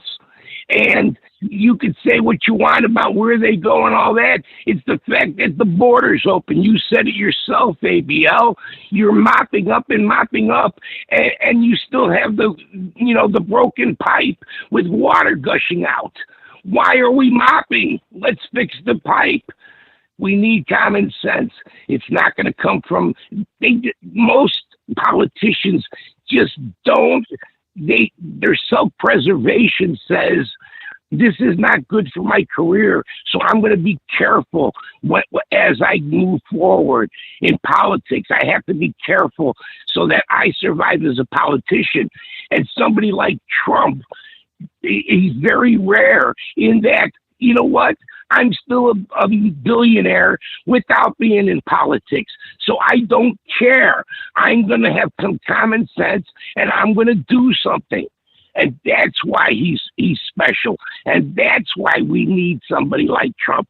I still have hope that we're able to elect Trump as the next president again, because everybody else is just going to be a politician. We need somebody that'll take a risk. Anyway, that's my 2 cents about it, ABL. And thanks for taking my call. Thank you for the call. Definitely appreciate you. Thank you. All right. Fantastic call as always. And that will be a wrap for me tonight. Thank y'all again for being here. You guys are the best audience anywhere on these interwebs. If you like what you heard tonight, please give the video a thumbs up, like the video, share the video, do all that good stuff. What you heard tonight will be available on your favorite audio streaming platform, whether they be Google Play, Spotify, Apple, iTunes, etc. Link for that will be in the description, or just go to your favorite audio streaming platform and search ABL Live. I should pop right on up. Shout out to you guys for being here, for watching, retweeting, super chatting, whatever you're doing. I could not do this show without you. I'll be back live again on Wednesday, same bat time, same bat place. 8 p.m. to right around right now, 11 p.m. Eastern Standard Time. And I'll be here live every day putting out pre-recorded content. Also, check me on Facebook, check me on Instagram, check me on AnthonyBLogan.com, ABLmerch.com, and PatriotPost.us. All my links will be in the description box, of course. Now, I got a few more super chats right here. I'm going to read these, then I wrap it on up, put the bow clean on top. Thank you to C. Warren, who says, been with you since the Ron Paul days. Keep doing you, ABL. Thank you for that. I really appreciate you. Thank you to Dirt Star Master, who says, I came here last year. He got to go. Thank you for that. Shout out to Angel Rivera, who says, hey, ABL, many liberals are oblivious to the open border and the existing migrant crisis. Thanks for muting that guy. I was being triggered myself. Hey, man, it's all good. Thank you for your super chat, boss. Definitely appreciate you. Thank you to Bina, who says, gravy is greater than Ivan. Absolutely. Shout out to Kyle Denson, who says, excuse me, sir. Can we get an ABL versus Ivan compilation? I think I spelled his name right. Say Irvin. Shout out like Irvin Johnson. Thank you for that, man. Definitely appreciate you. Shout out to Bina for gifting 5 ABO memberships. Shout out to That is King Sword for gifting 10 ABO memberships. I appreciate y'all for doing that. Thank you to Chuck, who says AOC's definition of ceasefire clip. ABL, I might not be able to find that right now. I might do a video on that perhaps. Shout out to David Ray, who says, how long will it take for you to go on Timcast IRL? You don't live that far away from him. Please get to it. Hey, whenever he's ready, they reached out to me, actually. They reached out to me and said they were interested, but I've not heard back. So whenever they're ready, I'm ready. It's all good. You know, like I said before, like I said earlier in this video, I'm not interested in joining someone's company, being part of their company. But if you want me to come on for a podcast, you want me to come on for an interview, whatever it is, we can get to it. Thank you to Honeybee for the super chat and becoming a member. Thank you to F Ranger Xbox, who says, I think that the American government should give the American public the same weapons they give the Taliban. That is a great idea. If the Taliban can have all kind of weapons and rollerblade down the street in these armored vehicles, why can't I have an armored vehicle from the federales for the free 99 that they gave to the Taliban? Why not? Alrighty, that'll be a wrap for me tonight. You guys have been a fantastic audience as always. But until next time, y'all be safe. I'm out and peace.